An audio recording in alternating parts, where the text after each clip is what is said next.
Hello everybody and welcome to Waylander Gaming. This is Waylander here, joined by Scarpscankle, as tonight we're bringing you more action in the Origins tournament. It is going to be Immortal Order Padion up against DBZ Warriors. We've got some new, or at least some changes to the sides from both teams. We've got Trunks joining in for DBZ Warriors, Udaki joining in for Immortal Order. So a couple of changes made from yesterday's matches, where both these teams did feature, not against one another though, but they did feature in the Group A stages. I know we're a couple of minutes late, but that's actually my fault, right? I just finished work and we jumped onto the stream and get everything set. Fortunately, we got Scarpscankle to hold the fort down and get everything organized. But with that being said, Scarpy, it's time to head into that lobby ban phase.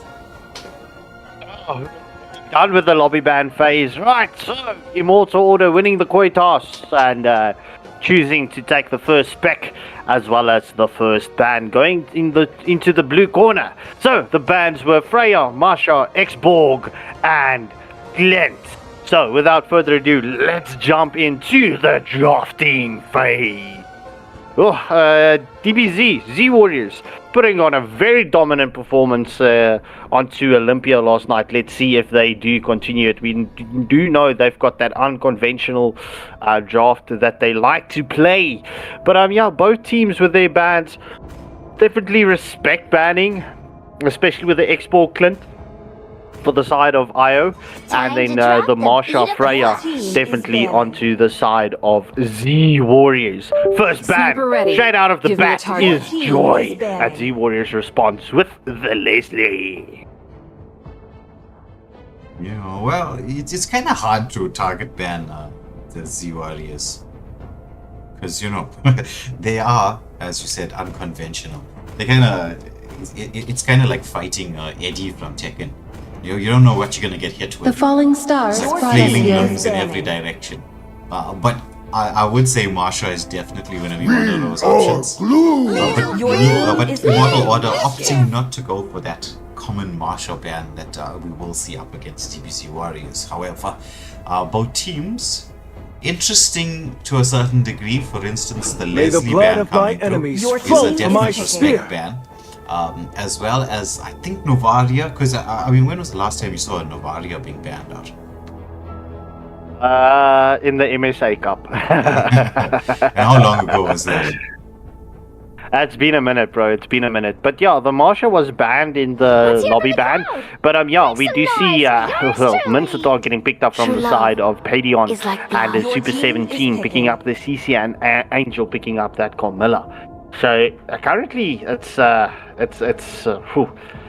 this point it's strong draft. Yeah. Looking at Jake's, he's showing us Badang. Well, the Camilla CC combo is quite nice, though I much Power prefer of Pegasus. The CC with what is this hero that she combines so well with? CC Gato. Have you seen the CC Gato combo? Your team is picking. Yeah, I have, but CC combines well with the Camilla, especially if that Cursed Blood does land onto 3 heroes and you got that link up, right? And then you throw in the Curtain Call, that does that link up damage as well. So yeah, it's that combination is disgusting, but yeah, Gato Gacha, CC, good combo. Ego going with the Hayabusa and Trunks settling onto the Lancelot. So what it does is the Gato CC combo, right? What it does is something even better, in my opinion, because it allows Gato's ultimate, which is one of the more broken ultimates in the game, to be landed much more easily. Because when you have, see if you look at what Curtain Call does. Curtain Call as a skill wants people to stick together. So it forces them to stay together in order for that link between the two to be broken up. Need some stitches? When Gato is casting his Avatar of Guardian, everyone wants to spread apart. So it's like Curtain Call and then Avatar of Guardian. It's like, what do? Do you stay together? Do you spread apart? It's just, there's no win in that situation. It's what makes it so strong. Yeah, agreed. Looking at the final ban coming in from Perion, banning out the Melissa, just waiting on Vegeta. He did say we're thick as thieves in the chat. But yeah, Vegeta. As fleeting as Oh, a they missed ban. snowflake So breath, Vegeta picking up the Aurora for the side timeless as a of Z glacier's Warriors. Aurora can combine with the Camilla. My one complaint there would be that Aurora's skills have that very long delay in terms of when it's going to be cast. The cast timer is long, shall I say. Some with the Curse Blood, you kind of want something to be instantaneous. Like the skills that would come out from a Farsa, a Vexana. But I'm not saying that it doesn't play a part in this particular engagement. I'm quite interested to see that Trunks decided to pick up the Lance even with the Munzatar in the equation. He must be feeling confident. Lance, however, is a bit of a counter to Hayabusa because you can sort of second skill or ulti with that Phantom Execution out of the Hayabusa's Shadow Kill. Well, Will's picking up 1-1 for the side of Z Warriors. So, ladies and gentlemen, this does conclude the first draft in this best of 3 series. Which team will pick up the first blood, right? We are going to be playing on that deadly grass scenery. So we will see extra bushes in the scene of the Land of Dawn. Hit that like, share, and subscribe button, ladies and gentlemen, and let's go. Get your votes in. Currently, we've got 13 viewers, but only 8 votes, and the votes is currently even Stevens, 50-50. Yeah, it's going to be a tough fixture, as the viewers at home both realize as well. You know, it's not going to be an easy one. There's a lot of picks, counter picks. Some good team fight potential, good pick-off potential for both sides as well. So they have this, I would say, fairly even lineup. However, where I think the real battle is going to come down to is on the XP lane. As it's been for the most part for the last few seasons, it's been a real royal battle on the XP lane. So it's a question of Munzatar up against CC, who is going to have that better wave clear or at least get a little bit of domination in the lane in order to make those rotations. Oh, well, bro, I mean, we've seen it time and time again. Whichever XP lane wins the battle generally has a better match for the team, because I mean, XP laners, you want that early game pressure to get that early game rotation up and running, to put that pressure on the mid lane in theory, as well as to chase the objectives. But yeah, I mean, all first blood going to the Farza and Erethal as 1-1 has been eliminated. Well, that's I would say to be expected to a certain degree when you're up against a Farsa in the early game. If you're a marksman, you do not want to play aggressively. Granted, 1-1 has a wonderful time up against Erethel in lane. 1-1's pretty strong in lane up against Erethel, right? But you don't want to do that when there's a Farsa available, because just look at this. This is what Farsa is good at doing. Clearing lane and then rotating. Putting pressure where you wouldn't expect pressure to be. Yeah, agreed, bro. So we're just before the 2-minute mark. We do see that 1 kill advantage in favor of Perion, and as well as a 500 gold lead. Carmilla is just staying in the top lane, trying to provide the 1-1 with some extra vision. But yeah, Erethel's definitely winning this matchup against the 1-1, almost catching up the 1-1.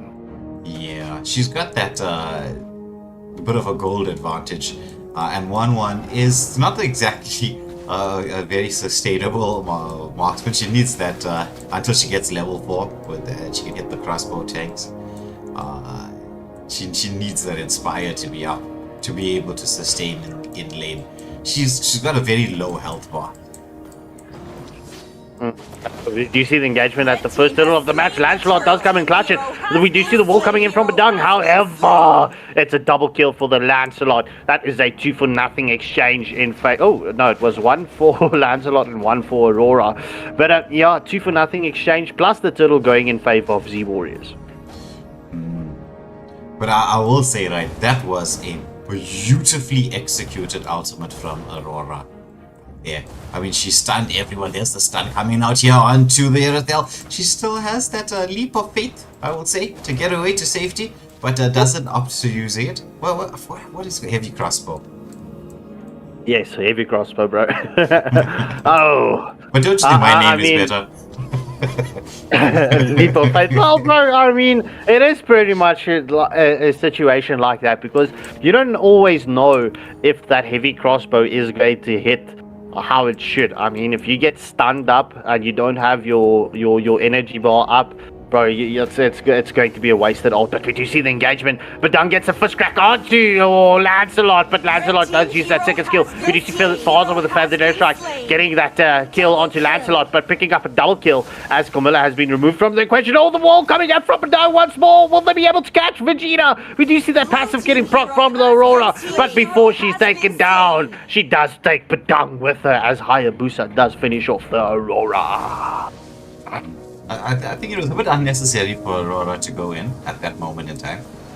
You didn't have the option to achieve much. Granted, got a kill in response, but Badang, I will say, with those like the double wall coming through, he managed to trap the Lance, who didn't have his skills available to dash out of the damage from that Badang, and then 1-1 sort of just hopped straight into it. So it was like a 2 for the price of 1. Badang was aiming for the Lance and then he got 1-1 by almost by accident. There's a quick rotation here again from Ludikai as Ludikai gets a mega kill. And this Fasa proving to be an absolute lot of chaos in here. There's going to be once more the shadow kill coming out.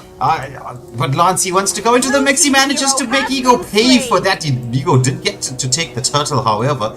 But that bit of a rush play, when Fasa made the rotation towards the gold lane, it created the number advantage for the side of Z Warriors. Now they're going in not just for that kill, they're also stealing farm and objective. So they're keeping within touching distance of the gold lane, of the gold. Ooh, Phantom Execution not on point as he's going to try to second skill out of this. Does have the first skill to get back to safety, Trunks. What a clutch play. Fast fingers coming in from Trunks.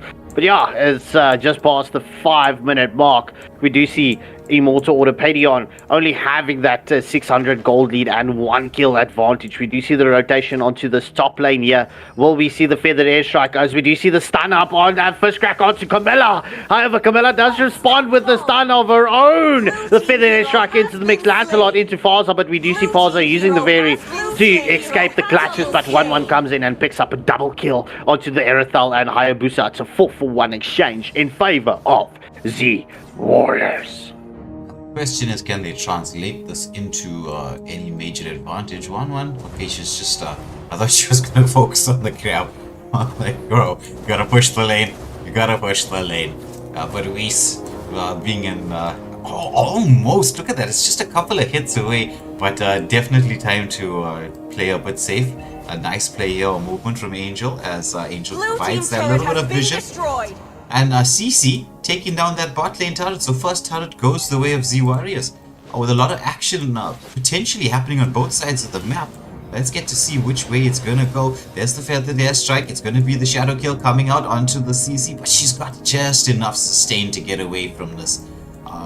I think we will see Z Warriors use that movement speed, get into position, but down with the poke. Oh, does not land the wall. Will this be? He has to force that flicker out. Phantom Execution back to safety. Nice fast fingers coming out from Trunks here, as Badang is going to try to get something set up for his team. Killing spree. Red team yeah, indeed. So we do see the third and final turtle does go in favor of Z Warriors. CC does try and get that poke onto the blue buff, but Hayabusa will secure his blue buff, so no problem. Yeah, 1-1 is trying to push this tier 1 turret in the top lane. I don't think Wiz will be able to clutch this one out. No, they really want to try to put pressure in here. Angel is there to support, does have the cursed blood. Lance is pretty close by, but look at the split rotation from Z Warriors. Oh, they do manage to catch the Lance or not. Monster kill going the way of Fasa. And it's going to have to be a little bit of a retreat here for Camilla. But look at this, from the 1-1, she's trying to get that set. She wants to get the crossbow tag, she's just 1 away, but it's too dangerous to go in. Well, especially with the Badang close by, the Cursed Blood does land. Will she get the crossbow tanks off? Yeah, I think she does. Yes, she does. Can she take down Jakes? She manages to get one. Jakes dashes back with that skill. But there's going to be the Farsa. Farsa is dancing around this. She's not landing the damage. Oh my goodness. Oh my goodness. Wow. All is well, but all needs to end well. That crossbow tag coming in from 1-1 was beautiful, but the Vengeance just being able to save Badang in that situation. But Faza coming in clutch and taking down the 1-1 as a revenge kill. But we do see the curtain call comes in from CC. However, we do see the pull coming in from Mincetar, not having that King's Calling to keep CC at bay, unfortunately. But we do see, a tried invader. We do see the stun coming on from Mincetar. No full follow-up through from the team just yet. Unfortunately, the Feather Death Strike just off the mark, but we do see CC on his killing spree and does take down Death Eater 14. Yeah, and this with just under 10 seconds to go for the Lord. But Lance should have to go back, take his farm and heal up. Ooh, Frigid Glacier comes out. That was a little bit of a waste of Frigid Glacier onto the blue buff, but with the Lord being up, and the fact that the Warriors do have the map control, you'd have wanted to have those skills available. But the way things are going with the CC, Super 17 having a super game so far, just putting pressure. Oh, nice hook coming out from the Munster. They lock onto the Camilla. Can they take the roam down? Yes, they do. But did the roam buy enough space to take down this Lord? They are trying to get on a hunch here. Faza wants to get in to land that Feathered Airstrike. Oh, but she's going to force back by this 1-1. 1-1 chasing. There's the Feathered Airstrike coming up. 1-1 survives this, but Fasa is really low. However, the shadow kill from this Hayabusa, the Frigid Glacier, is out there. With the pull back from the Mincetar, Shadow Execution into the mix there. Oh, but the King's Calling, but I'm traps him in the King's Calling. You want to dash nowhere as they take down the Lancelot. So Lord going beautiful the way. Defense. Yeah, Lord going the way of Z Warriors, but that losing this many players is just not optimal with the Lord being up. Yeah, no, indeed not, bro. But yeah, beautiful plays coming in from CC, and I have to give it to Padion, bro. Immortal Order Padion. They did get a beautiful clutch coming in from the Aurora, trying to get the sets out. But we do see the wall coming in from Dunker's Blood does land onto 2. Getting call was into the mix, but the Feathered Edge Strike is onto Camilla as Erethel comes and clutches around the corner. Does take down the Camilla, but CC needs to be careful at this moment. Yeah, she does. Nice freeze coming in from that Aurora. Tier 2 turrets falling left, right, and center. Just the top one still available. A 1-1 going for a bit of an invade, allowing CC to go for a wave cut, I think. Should be. Yes. Goes in for the wave cut. Erethel just dancing around there. Ooh, did Erethel overextend? This is dangerous. Underneath the tier 2 turret, the curtain call does land. CC wants to go into the mix. There's a Feathered Airstrike zoning everybody away. That Feathered Airstrike kept Erethel alive. She was in no man's land at that moment in time. Blue team turret has been destroyed.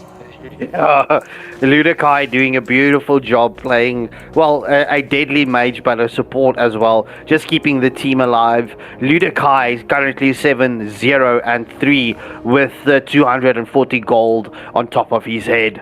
It's a beautiful bounty to pick off, but my question is, to who will you give that bounty? Oh, we do see the hook onto Camilla. No King's Calling yet, but we do see the Cursed Blood does land. The King's Calling is finally into the mix, but we do see the crossbow tag coming in from 1-1. She does take down the Badang, gets a triple kill. Will she get the Maniac? Will Ego get caught out here? Oh, Lancelot steals away the Maniac. Trunks, live name and shame. Shame on you, bro. Shame on you. 1-1 was right there. Oh my goodness, the gold shield just popped as the wave came in. Blue team base This is now a winning angle.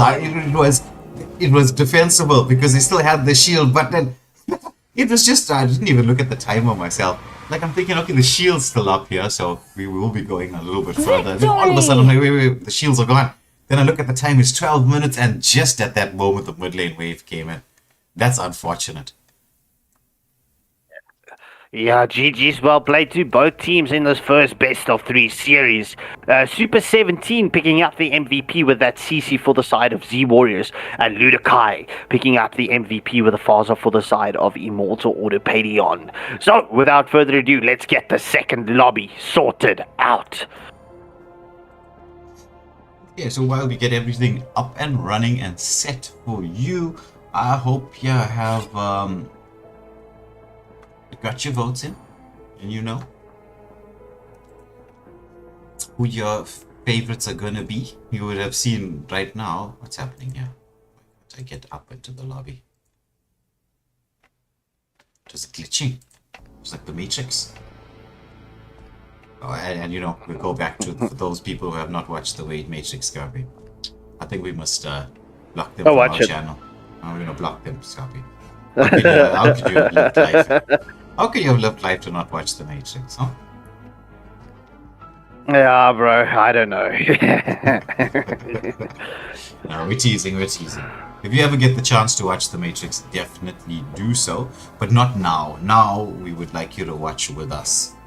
It's a very, very exciting game. First blood going the way of Z Warriors, and now they have first pick. Will that play a part? You know what I'd be interested to find out, right? Is what is the win rate in Origins and Conquerors of Dawn for the teams that's been picking first? I think it's surprisingly lower than we would expect. Actually, Conquerors of Dawn, right? First pick has got a 2% margin higher on win rate if you get first pick. But currently on Origins, it's well, yeah, it's nearby. First pick is higher with the win rate, but we've also seen second picks getting up. Well, the W's. But let me quickly get the bands in. Whew.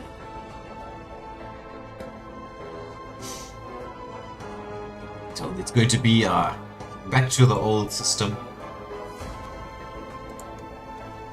of you know, the lobby bans. So it's a little bit different. We got used to having tournament lobbies, but sadly this tournament was decided a little bit later in the year.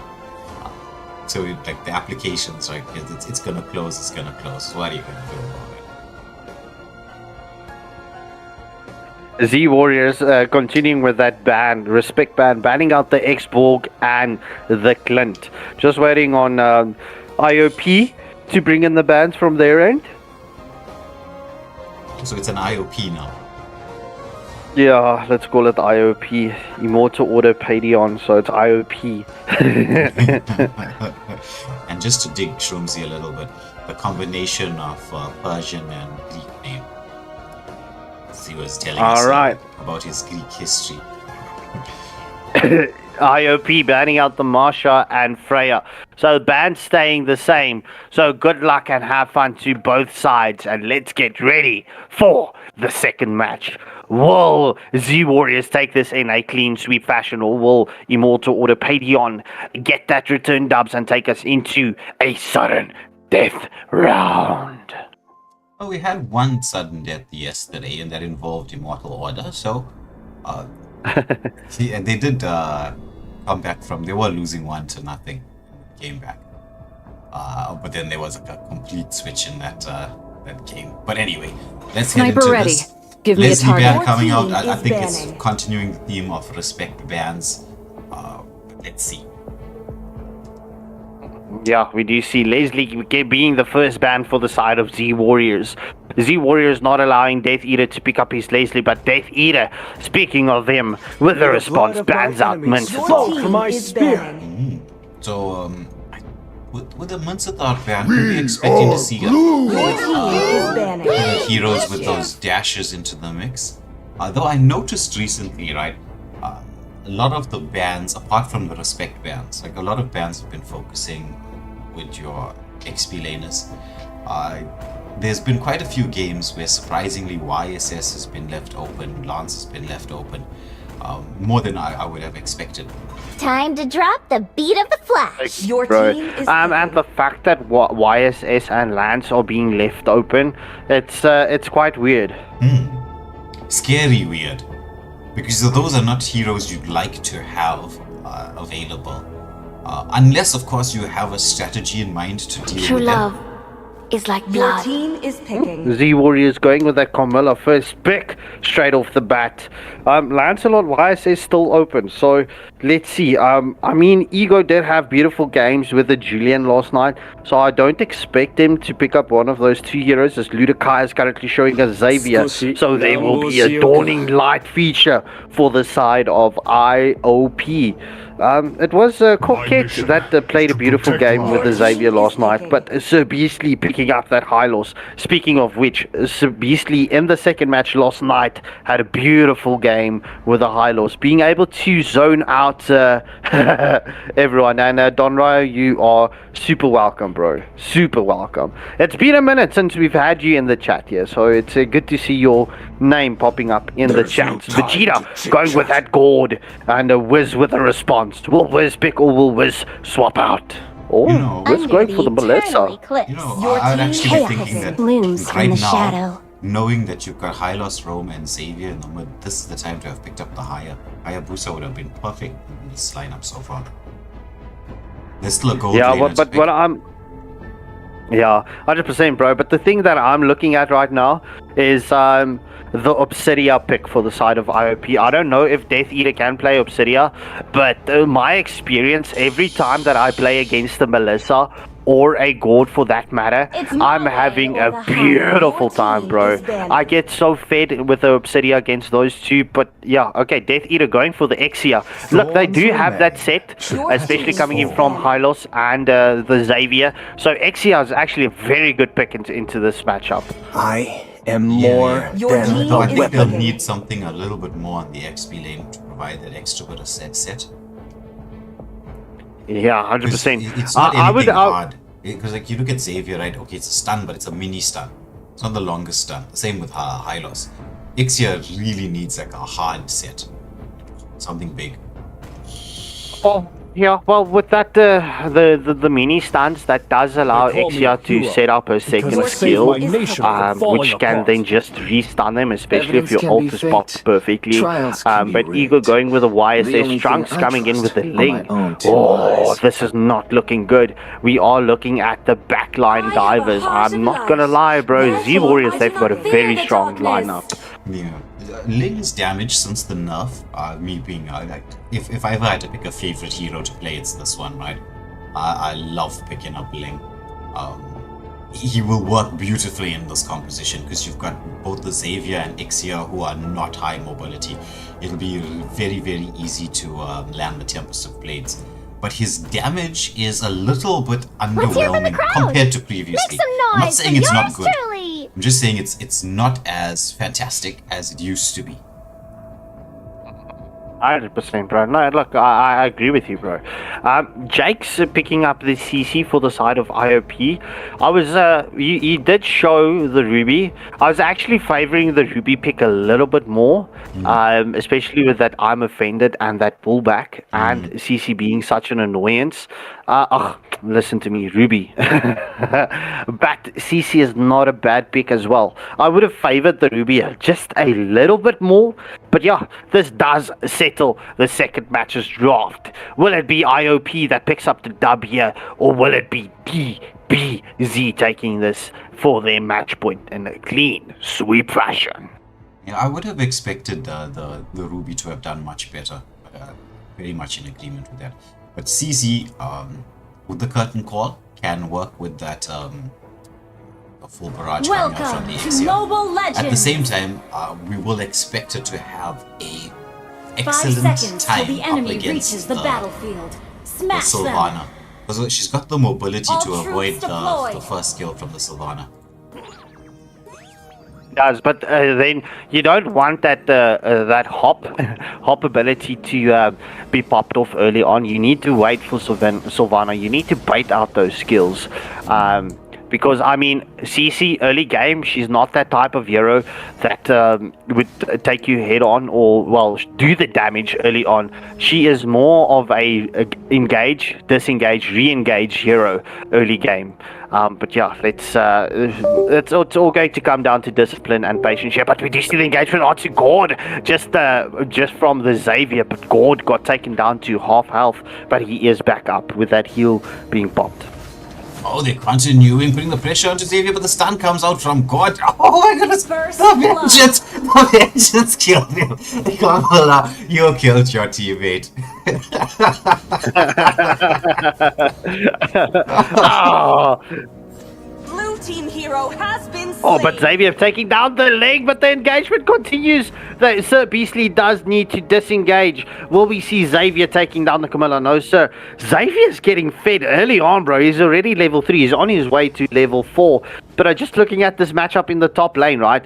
Wiz and Exia. Oh, we do see Muddles into the mix. And Angel Camilla does take down the Exia. Oh, ho, ho, ho.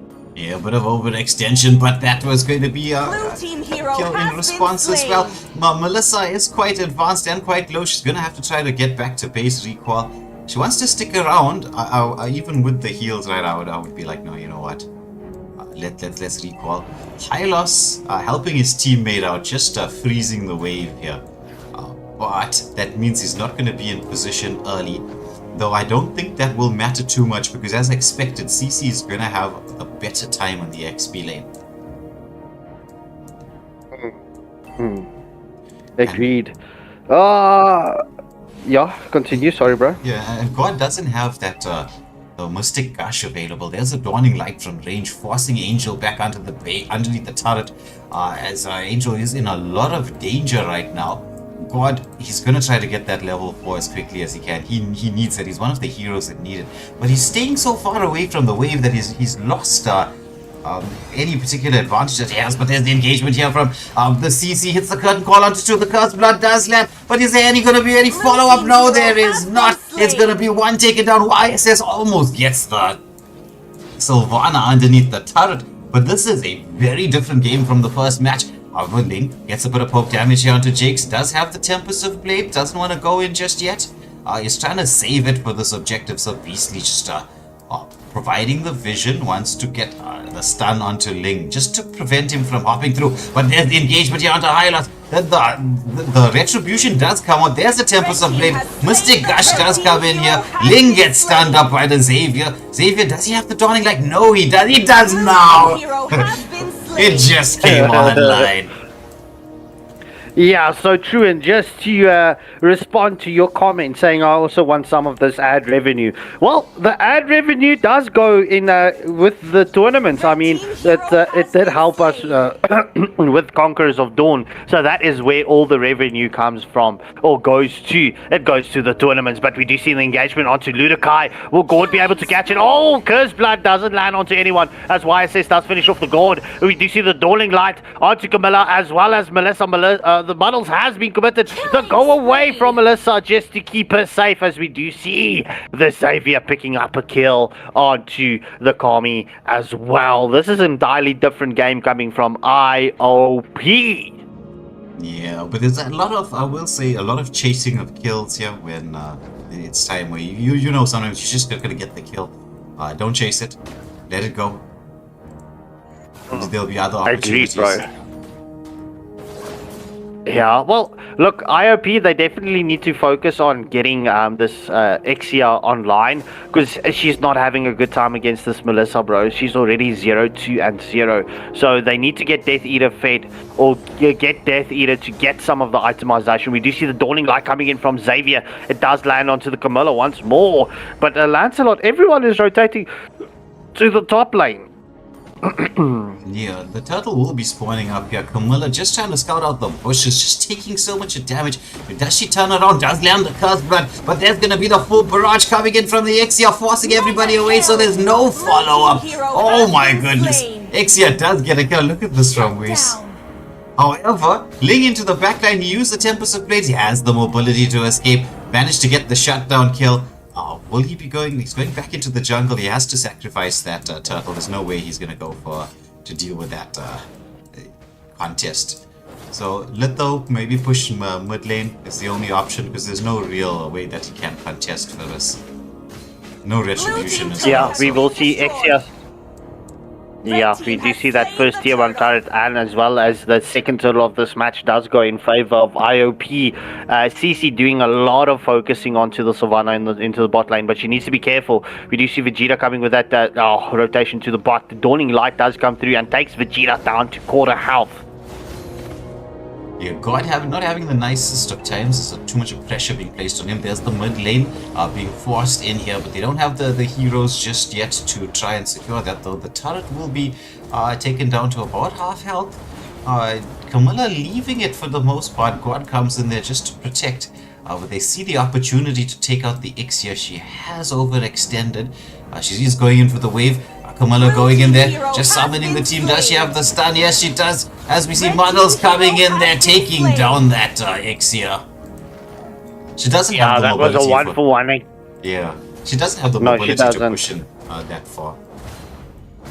Bro, you need that safety net. Someone to rotate with you so that you can push that far, especially playing with the Exia. Exia, she is a hard backliner, but nonetheless, it was an Exia and Sylvana exchange. So 1-for-1 as the bot lane tier 1 turret has been taken for IOP as well. There's the engagement here onto the Camilla. Jake's once more putting a lot of pressure. The stuns come out. There's the full barrage. And she's in the right position. But it's going to be the Curse Blood that lands onto everybody. Tempest of Blade. It's going to be 3-for-1 exchange. Oh my goodness. That Curse Blood was mental. Yeah, that did freeze up the Exia to continue with that damage. If that Ghost Blood didn't land onto the Exia, it might have been a different situation. But yeah, bro, 3-for-1 exchange. Oh, and there we go. First pause. First pause of the evening.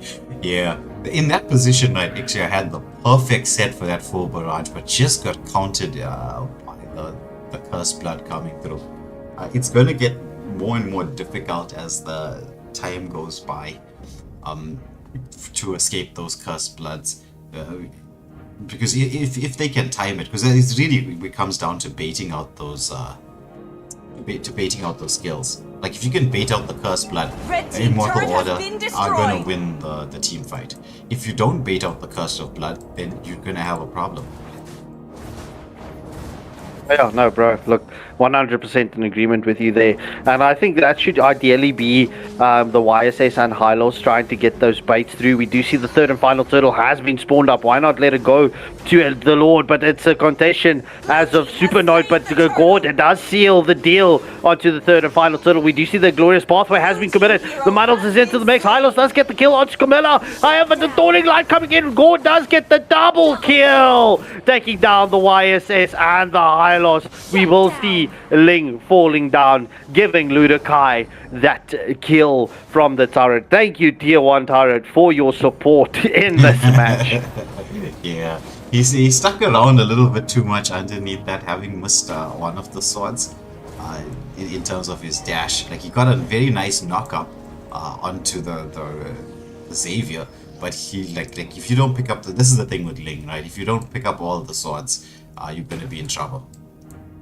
He has one of the more difficult ultimates to deal with in a game, or to practice at least. Oh, we do see the stun up coming in from Hylos. However, Muddles has been committed. We do see that gushing blast coming in from Gord not being as effective.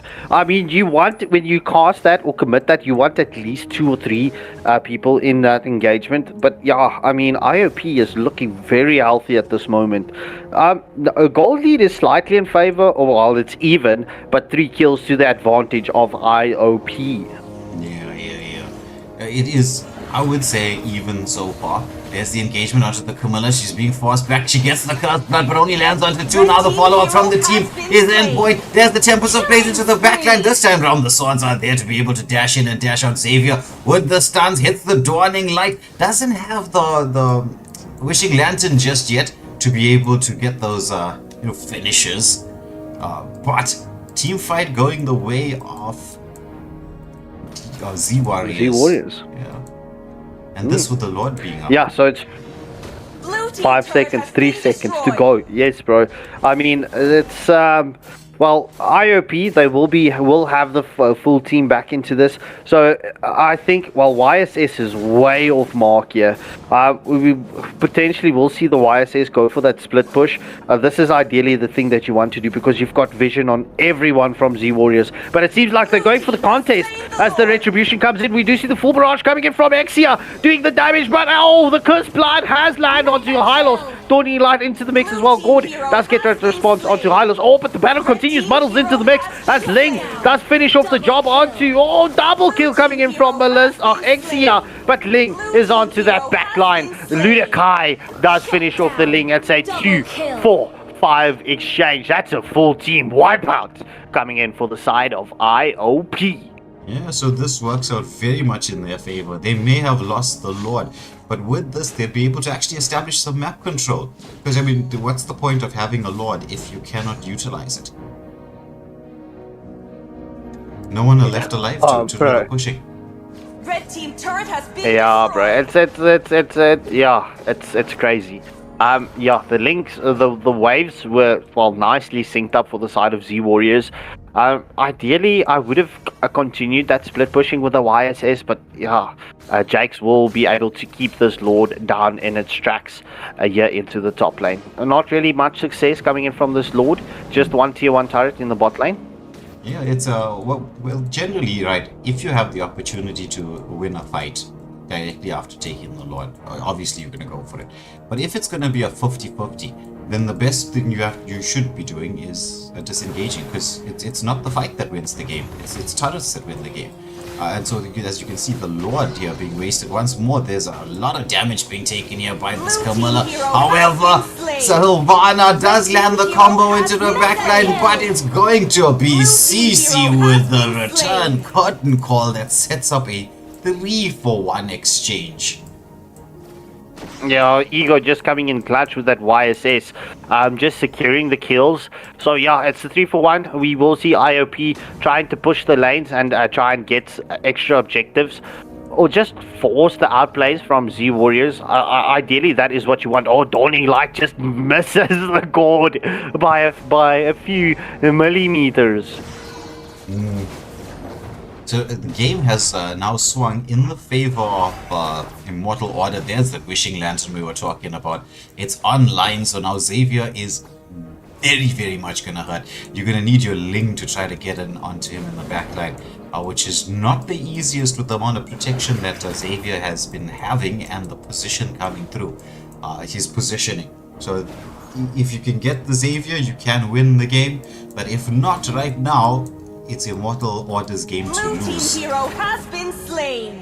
Blue team We turret do has see been Exia does get that destroyed. kill onto Melissa and does secure the tier 2 turret, while IOP, they are trying to get onto this tier 3 turret. We do see Sylvana keeping the YSS at bay in the bot lane, but the second lord of this match has spawned up. Let's go! Yeah, Jake's once more into the front line, just scouting out. You need to stop the Ling from getting anywhere close. There's a bit of poke damage onto the Ling. He does dash away. There's no real way to contest Red team this. has slain the Once Lord. more, Kamala taking so much damage. But does land the Cursed Blood onto everybody. The flicker away, but there was nobody to follow up. Blue team hero As it's going has to been be slain. Ling landing that Tempest of Blade, but he's going to get eaten up. Yeah, you can see Exia is on point now. You can see the itemization coming in clutch now for Exia. She does have 27 stacks on that Sky Piercer, just barely surviving the Link's Tempest of Blades. So IOP is looking very, very good, bro. This could potentially be an ending angle, especially the way that they've been winning the team fights. I mean, if they can get that... bro, and it's ironic. You did say this early on. They need to bait out the Cursed Blood. And since they've been doing that, and the Cursed Blood only landing onto one, it's like it's a panic cast from the Camilla with that Cursed Blood. And it's been giving IOP the succession that they needed. Yeah, see, the problem is that they went for, like, if you look at the Sylvana, Blue team Sylvana turret doesn't has have been any destroyed. defense. She's a damage dealer. Because they went for a damage dealing XP laner, it puts all the pressure on Camilla to engage, to initiate. When in Blue team's reality, turret when you has hit been this particular destroyed. stage in the game, you need your XP laner to be your initiator. Especially with the Camilla. She needs the XP laner to go in and then get everybody bunched up to a certain degree so she can land that. She's a counter initiator. Because you have a damage XP laner, and that's where you're having the problem. And this is going to allow Immortal Order to bait out that Cursed Blood way better. Oh, Dawning Light coming in from Xavier. Not doing that much damage onto the Camilla anymore. That means that defensive items coming in clutch for Kami. But yeah, bro, just that past the 15-minute mark, it's 10 kills advantage for IOP as well as a 4k gold lead. But we do see the Sky Piercer procs onto Trunks as Ling mid-air gets struck down. Yeah, that's right now the gold lead. I mean, that amount of gold, right? It's like some huge items that can be completed with about a 6k gold lead.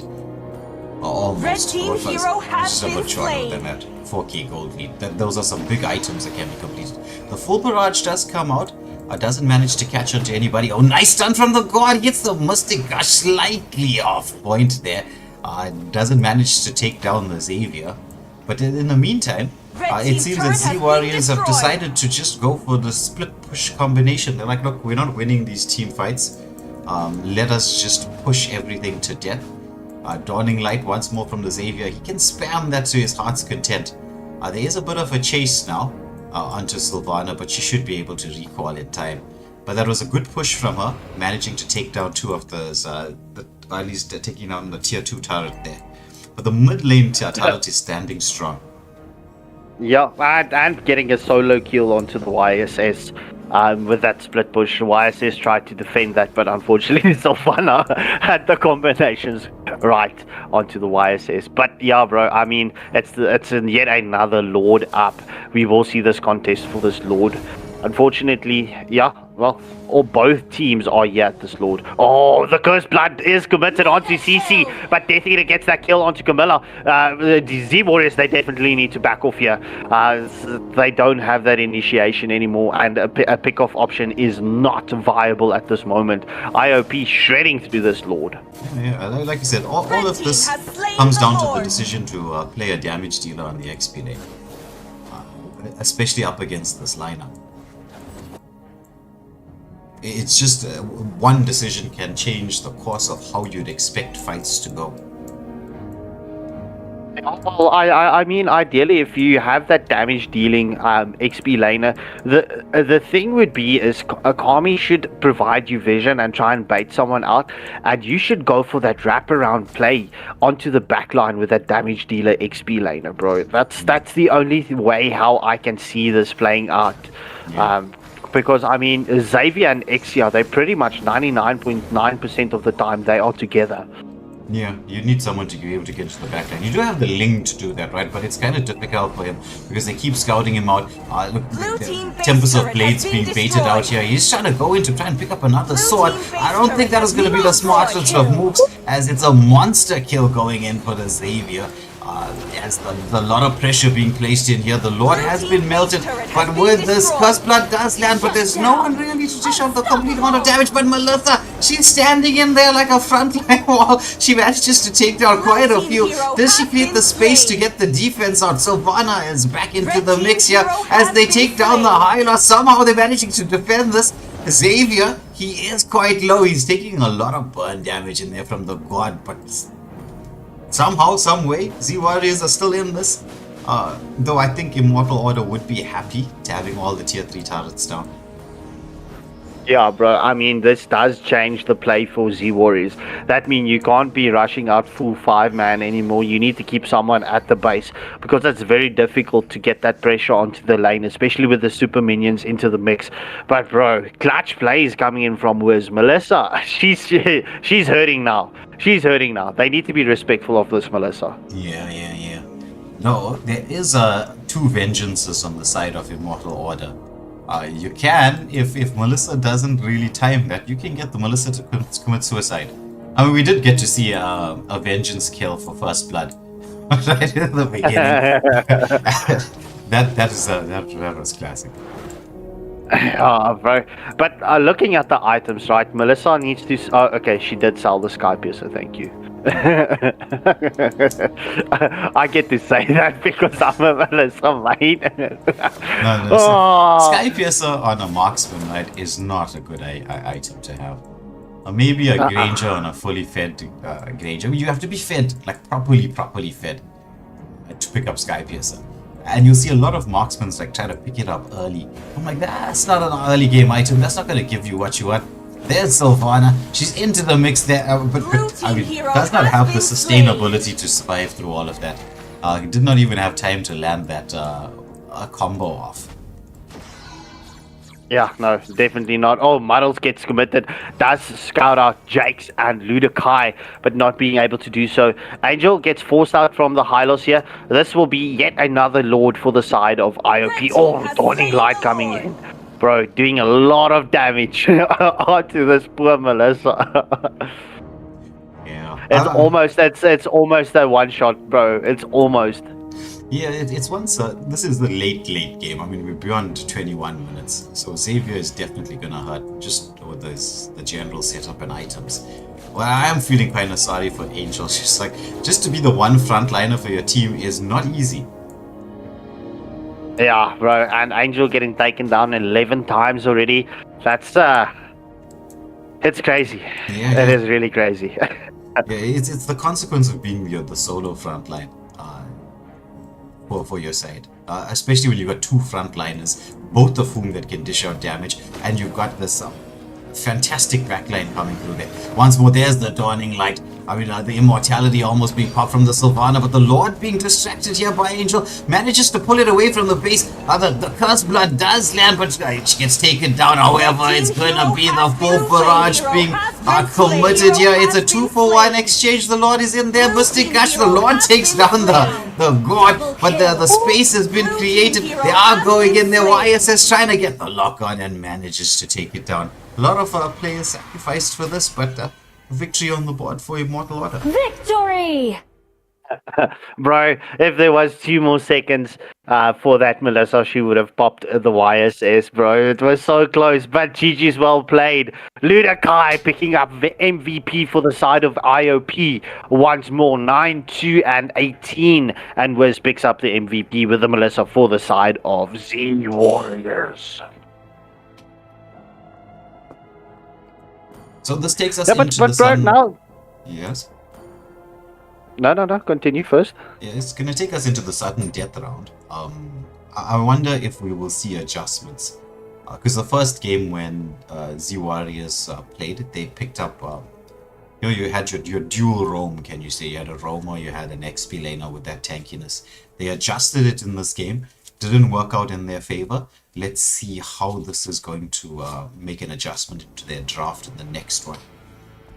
Will we see some respect bans coming through? Will we not? Well, we'll head into that to find out now. Well, bro, if I'm going to be honest, right, if I was Z Warriors, I would ban out the Hylos and the Xavier. I'd definitely respect ban those 2 heroes, because those 2 heroes, rightfully so, does give IOP the success that they want. But yeah, we're back on Immortal Order with the first pick and first ban.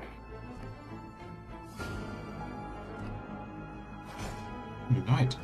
So heading into the lobby ban phase, we should get the players up and running and into the mix.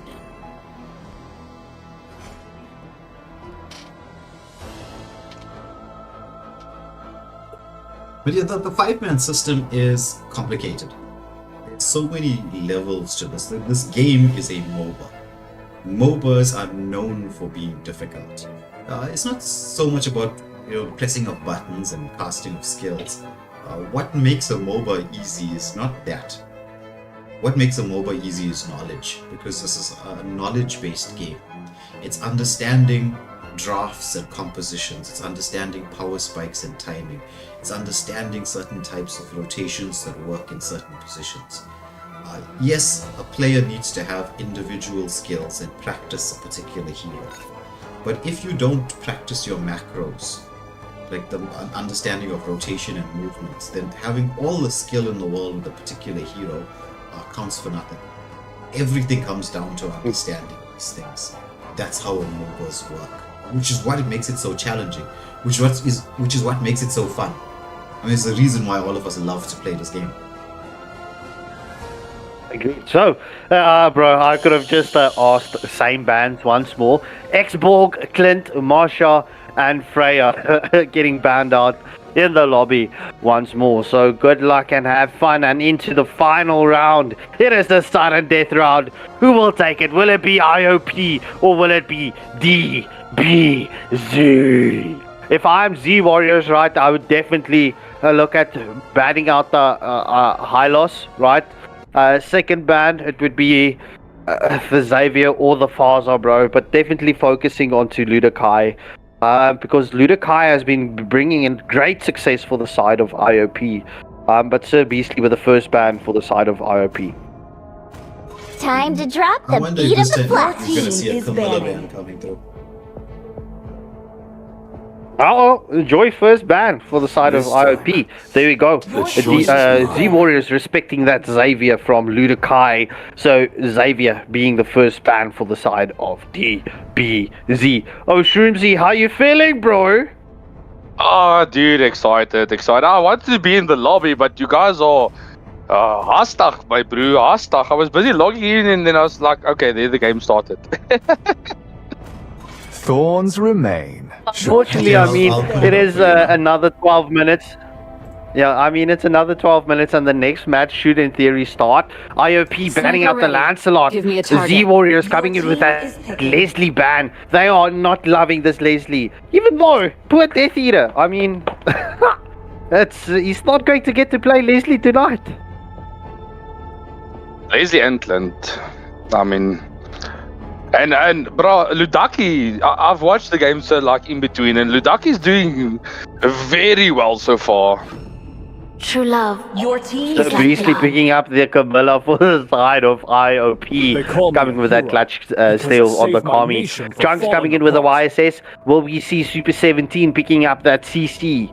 That It's time have to go to granted. the Oh, RT stopping out with show. Angel as Angel picks up the Lilia. So we will see that magic bubbles damage coming in to this play. Ego and Ludakai with a response. Yeah, but with it, if we're going to see Vegeta taking over their own position, I mean, his Minsathar is quite deadly, so it might be a good play with Mlbb taken out. But looking for I would say pick up the Vexon or the Celion. I am Everlasting. more than Your a team weapon. is picking. Not bad, Cecilian not bad. and Julian getting picked up from the side of IOP. Kai Vegeta and brings in the Your team is Kai. banning. Ooh. So we will see that heavy spin. So who will DBZ have as their final ban? It is still an MM and an XP laner for the side of IOP that needs to be picked up. Well, looking at the picks, I mean, focusing on Death Eater might be the option, forcing him to maybe pick up the XR Is the again. proof that Yeah, I'm they're still going for the alive. Brody ban. I'm 100% supporting the Brody. I mean, you have the Melissa in the arsenal. I would definitely say take out the Melissa from IOP. That Wiz's Melissa is kind of cracked though. Yeah, he didn't have that much of success in the second match, unfortunately. May the blood But of yeah, my that's just enemies purely flow through my of the spirit. pressure that was placed onto him coming in from the side of IOP. IOP does ban out the Minsatar, so we are waiting for Super 17 to bring in the next pick for the side of Z Warriors. I would say actually picking up the CC here would be kind of good because it Let's automatically takes it out. Your Going for the team is Irathel. picking. Okay, so that's another one of Death Eater's heroes gone and dusted. So what he has left, Granger is not going to do good. It's Ixia. That is the main heroes he has currently. Oh, Jake showing us glue. Glue wouldn't be a bad pick, but the thing is, right, the grab is only going to be effective, well, in theory, on... Okay, there we go. I wouldn't say the glue would have been a good pick. Look, an annoying hero, but yeah, it's going to be difficult. Jake's picking up CC and Death Eater going for the Granger. Super 17 showing us Ruby. Will it be Ruby, though? Yeah, the problem with the glue pick is of course, a lot of mobility and frontline lifestyle stuff. But the main problem is CC is open, and Super 17 did do very well with it, CC, and CC kind of counters the glue, so a very, very good pick. Pick up the CC rather. This Ruby with Akai is interesting, but counteractive. But if they layer it properly, this Ruby can change the game. Yeah, well, the question is it going to be a hybrid Ruby? Is it going to be damaged Ruby? Or is it going to be tank Ruby? She is a versatile pick. But yeah, this does conclude the third and final draft between these two teams. This is a do or die moment. Will DBZ pick up that one match onto IOP, or will IOP get this one into the pocket? In theory, right, you want IOP to win this. You don't want them to lose this match. They can't lose this match. If they lose this match, they are out of the tournament, which will be unfortunate. I would really love to see Paideon go through to the next game and hopefully through to the elimination. But it all comes down to this play. I mean, both these teams are super strong, and they have the ability, both teams, to win this game. Smash them. Yeah, agreed. Wait, do you want to set this one out? Do you want to cast? Up to you guys to decide. All right, let me cast this one with Shroomsy. Let's give you a break, bro. You can. All right, Sir Beastly going. Picking up 90 gold, just scouting out the 2 euros onto the red buff there for the side of Z Warriors. Akai not opting for that same. It's crazy. I mean, I mentioned it last night. Moonton is forcing you to learn how to rotate early on as a roamer. Take the lesson that Moonton is providing you. It helps you. I mean, you reveal 4 euros and you level 4, that's instantly. But I mean, engagement onto Carmela, they did get the Litho Steel clutch play there. So, I mean, with that Litho being secured, it's instant advantage. If they can get this early game rotation and maybe lock off the YSS before he gets that mounted shock on point, they can get the early game advantage. But they have to watch out. Akai's damage early game is crazy, especially when he paired with the Lilia. As I said, there's the Petrify coming up. So Beastly gets swallowed up by Ludaki. And that is the Moonlight Waltz for the victory.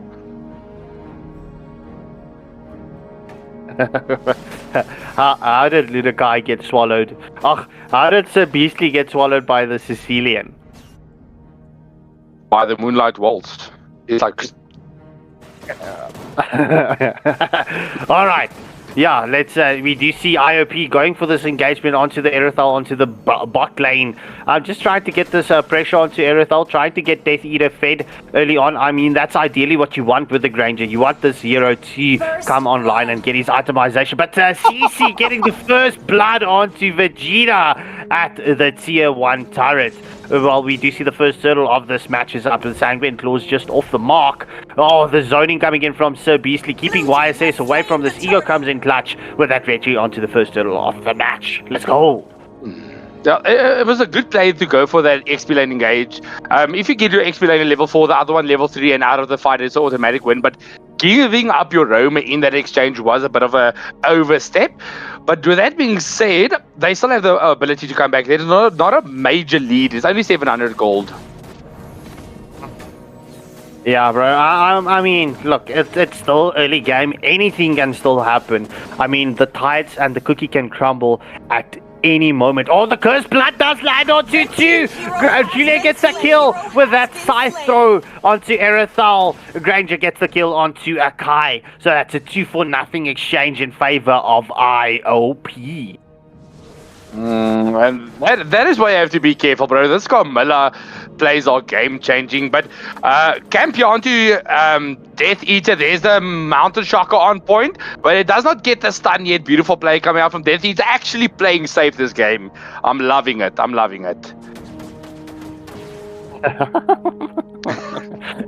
Did you have a chat with him?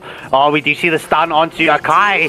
Julian gets that side throw onto Vegeta once more. Akai has been taken down. It's a 1-for-0 exchange. So just before the 4-minute block, IOP has got that 2k gold lead as well as a 4-kill advantage.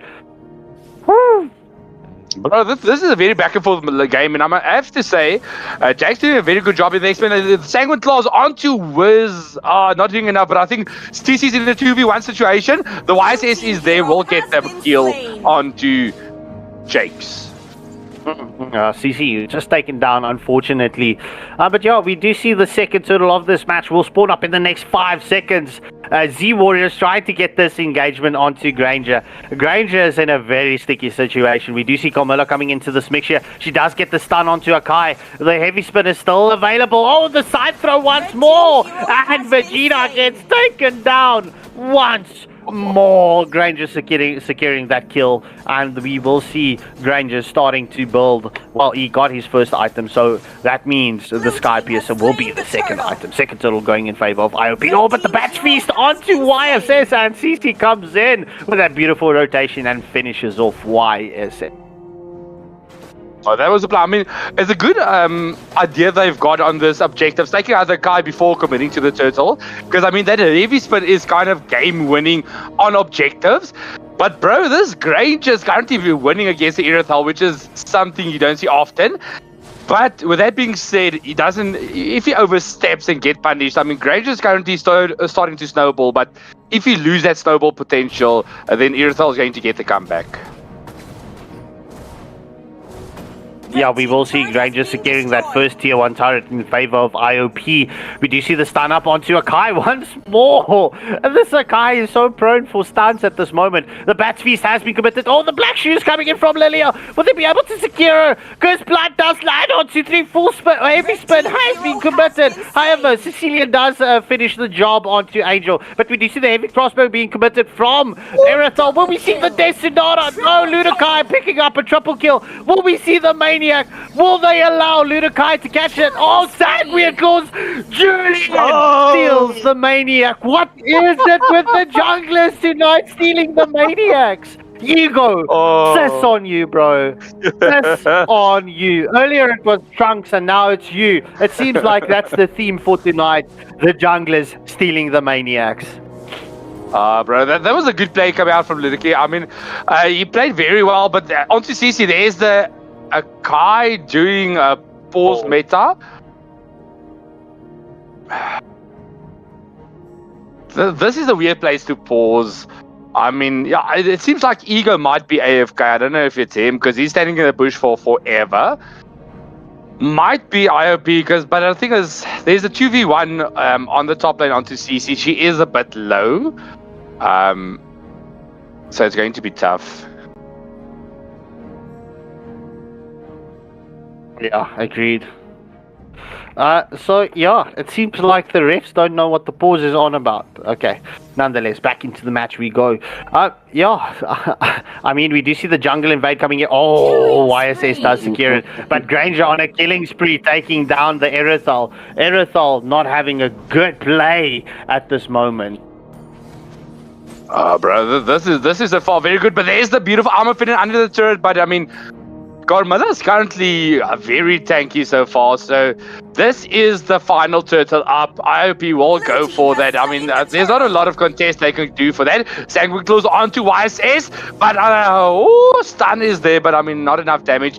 As soon as the ceiling gets the stacks, he's going to be breaking because he's going for the cooldown build to get max stacks. Going for the Clock of Destiny Enchanted Talisman build you don't see often. There's a Purifier and the Black Shoes coming out from Angel, but the heavy spinners onto Ludaki. Will they get the shutdown finally? There's a shutdown. The Cursed Blood onto one, but they are not done yet. They will get another kill. Beastly gets Vegeta, but 2 of them fall in regard. A 3-for-1 exchange.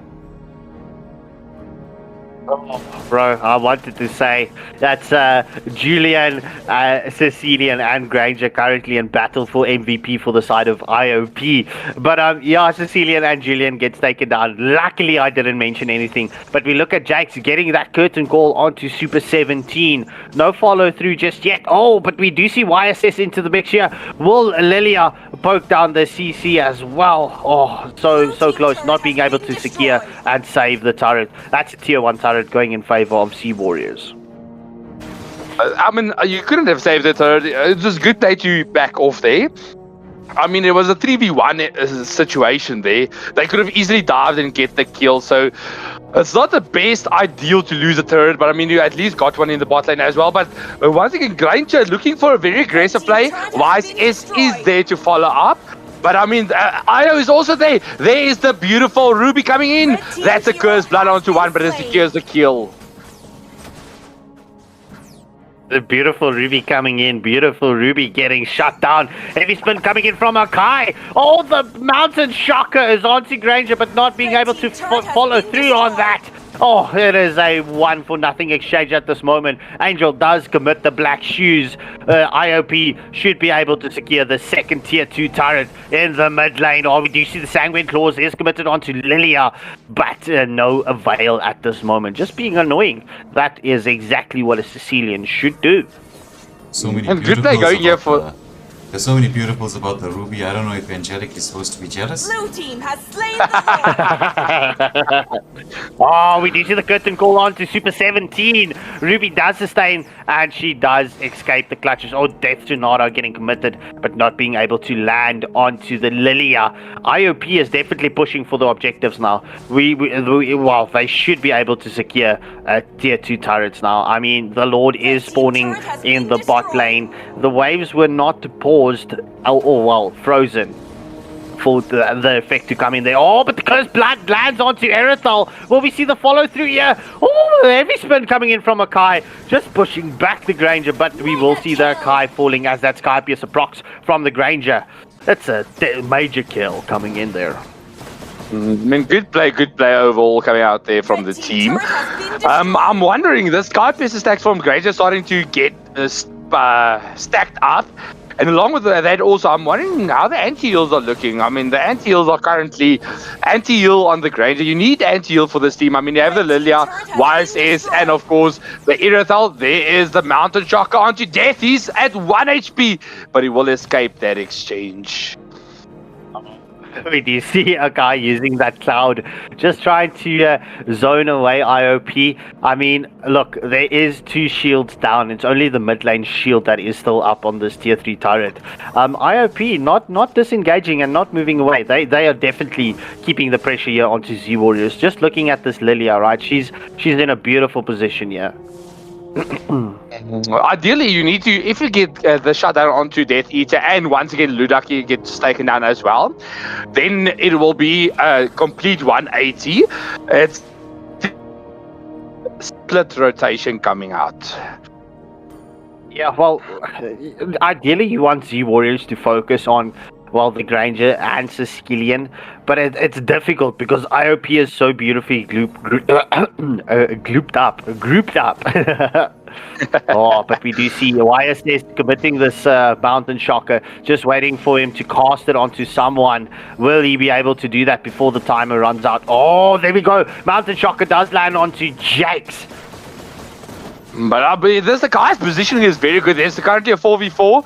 A guy's looking for the angle for the heavy spin. IOP does not know he's there. There's a heavy spin, but the flicker comes out. But there's a 2v2 situation. Cursed Blood onto 1. But the Sicilian is doing a lot of damage. Sanguine Claws is there. Ruby's looking for the armor fended onto 2. But the damage follow-up is not just yet. There's a sprint coming out from Erythal. She gets a lot of damage, but the stun from Camilla. She's 1 HP. Ego is looking for the kill, but he does not find anything except the shortcut to the base. Yeah, that heavy crossbow coming in from Erythal did do a beautiful job. I mean, she was close to getting taken down. The Desunata just unfortunately missing. I think there might have been a lag out on Ego because he was just walking through the enemies. I don't know if he was looking for a kill or for a better Wi-Fi provider, but something happened here.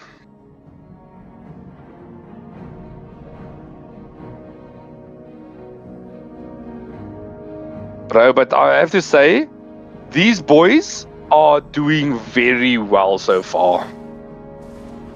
I'm getting suspicious of these pauses, right? Because it never goes past the minute. I'm very suspicious. Okay, yeah, it is the jungler lagging. Right. It is the second Lord of the match is up. IOP want to get into position to get this Lord, just waiting for Julian to come in here. My question is, will Julian go for that blue buff? No, he opts against it. The heavy spin has been committed from Vegeta a bit prematurely. Oh, the Cursed Blood does land onto YSS, but no follow through. Oh, the Vengeance has been popped. Oh, I'm offended onto Camilla as YSS does seal the deal onto Carmilla. But I mean, being the only frontliner for his team, Vegeta, yeah, Ruby is the frontliner per se, but I don't think they have the ability to contest this Lord. It goes firmly in the favor of Pydion, but bro, they need to respect this Vegeta, because this he's getting the angles onto the backline, and if the follow-up is there with the heavy spins, they will get taken down. So they need to start respecting this Akai. IOP, they definitely need to get the lanes synced up here. It is pretty much synced up. You want that impact. Oh, it's mid lane. Why would you clear the mid lane? But nonetheless, going all to right. get talking to. All right. So we do see this IOP trying to get this set up here. Julian did push in the top lane, but we do see the engagement in the bot lane. Oh, the Cursed Blood does land on 2-3 Mountain Shock into the mix as well. Heavy spin once committed, but we will see Akai get taken down as that Sky Piercer procs. CC into the base, and she gets the kill onto YSS, but the heavy crossbow has been committed and does take down the CC. They should be careful. The I'm Offended gets committed once more. Lunakai getting a shutdown kill onto Erythal. Will we see the triple kill? Oh, it's a godlike, and it's a full team wipeout. IOP takes this match in this best of 3. This is a clutch plays. IOP taking the victory over Z Warriors. 2-1, ladies and gentlemen. All right. So, this does conclude the first best of 3 series. Death Eater picking up the MVP for the side of IOP. The pause screen will be up, and whilst we get the second lobby up and running for you, it's a dime dozen up against Olympia.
everybody, and welcome back to the stream.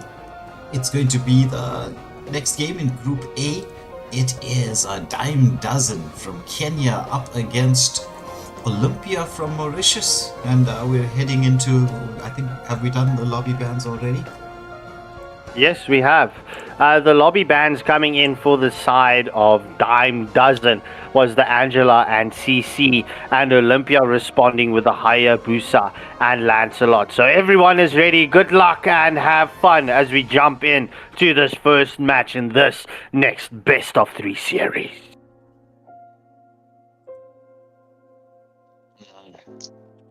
Going to be a fun game, I think. Like, I've seen Diamond Dozens play, but I haven't seen Olympia play. They are kind of a new squad to me, but I'm loving the name so far. Like, is it Manine? No, Mamine. it's Me Mine. Me Mine. Let's make the whole it's world Mamine. green and lively. Yeah, Mamine. There we go. Mamine. Shadow. Yeah, so what Shroomsy, just to fill you in what happened last night, right? Whilst we were setting up for the first match, I was asking Wade, like, listen, is this Me Mine? Is it Mamine? How do you pronounce this name? And he's like, bro, I'm not sure. So I joined the lobby, and I was like, listen, I've got one question. And they already knew what I was going to ask. And they laughed, and it's like, it's Me Mine. So, nonetheless, Florent Carmilla being the first band for the side of Dime Dozens. But Olympia responding with the X-Borg and Eamon. I'm not gonna lie, it's two very solid bands. I mean, Eamon is scary in this latest patch. Because, I mean, if you know how to play him very well, he's just a nuisance to play against, especially with a lot of the mobility heroes being the factor. But the Art of Rome, smiley face, goes for the Grok. I love seeing a Grok, and I love seeing a Grok freeze the lane even more. I've seen disgusting combinations with the Grok and Franco, right? You would find the Grok and the Franco invade the enemy jungle, right? And they wait for the timing. They would pull the red buff, then the Grok puts his wall just as the Franco hook comes through with the red or with the blue buff, and he closes off the jungle. Then you need to wait for the jungler needs to wait for the roam to come back, and by that time the wall and the hook has refreshed. So I've seen disgusting plays just annoying the jungler, but nonetheless, Octavia Law picking up the Obsidia, Me Mine with the Bellaric, Inoob brings in the Leslie, and Kulek Thor bringing in the Lunox for the side of Dime Dozen. That Lunox is a very solid pick against both the Obsidia and the Bellaric. So maybe picking up another high mobility mage would be the choice here for Octavia. I think like the Kagura would be the choice, but going for the Aurora, not a bad play. It pairs also very well with her Wrath of Dryad. So they're going for more of a combo play option. Octavia, Obsidia, there to pick off the back line while they are fighting in the front line. So good combos so far. Imagine this real quick, Oshumsi. Obviously, with IOP winning their match, right? If Olympia wins Dime Dozen tonight, you know how is that going to throw things around in the Group A stages? Yeah, it's going to be 2-1, 2-1, 2-1, 1-2 then. Or even tomorrow if for example, Dime doesn't win here and they lose against Z Warriors, then it's also the same. And if Immortal Order Paidion wins Olympia, then it's once again 2-1, 2-1, 2-1. So there's still a lot of things. Being 2 wins doesn't guarantee the go-through. Agreed. So famous, you know, Thamos being one of those heroes currently. In my opinion, this hero is, look, he only had a visualization rework on him, but famous is disgusting at this moment. But Shadow picking up the Hylos. Hylos will be jungling for the side of Olympia, as we do see the Karina band coming in from Dime Dozen. Yeah, so the Thamus actually got a bit of an overhaul on his passive as well, and the force swing times was heavily reduced, so there was a bit of change on him. Tyroth was the one that has the visual overall, but he also went smoother, so they smoothed out the Abyss heroes, and that smoothness with the combos and the force swing times being reduced, that makes such a massive difference, just that small change. So there was no major change in the skills overall, it was mostly the smoothness coming out. Tyroth being the next pick for this. Well, the jungle pick for the side of Dime Dozen and Brute Gamer does bring in the Khalid. So Dime Dozen looking very pretty with their draft. I mean, Leslie, bro, because she has that range, it's going to be a difficult time for Obsidia. They need to come and help Obsidia early game and get that focus onto Leslie, just to give her that space to get the stacks or the bone shards that she needs. I mean, we know she only comes online with 15 shards, and it takes a while to get to the 15 shards. But if I'm going to look at the draft, right, Olympia's got a strong draft, but I am going to have to side with the side of Dime Dozen. But ladies and gentlemen, this is your first draft concluded between Dime Dozen and Olympia. It's the second match. Well, the second best of 3 series match of the evening. It's the first match between these two for tonight. So I'll be handing you over to Oshroomsy and Mr. Waylander.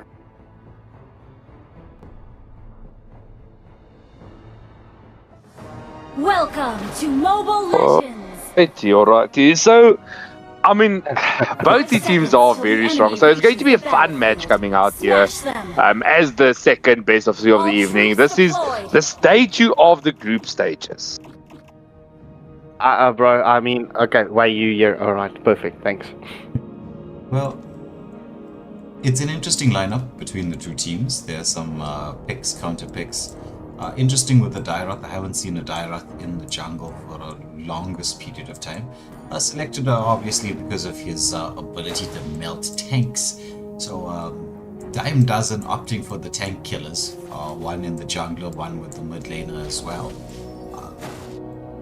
The real question is, do they have enough lockdown potential?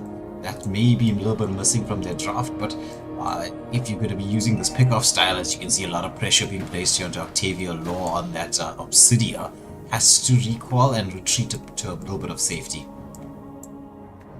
It's a tough match. I mean, you have the tank killers, but with that being said, if they can get the ability just to run around them and get Obsidia fed as fast as possible, this will be game-changing for them.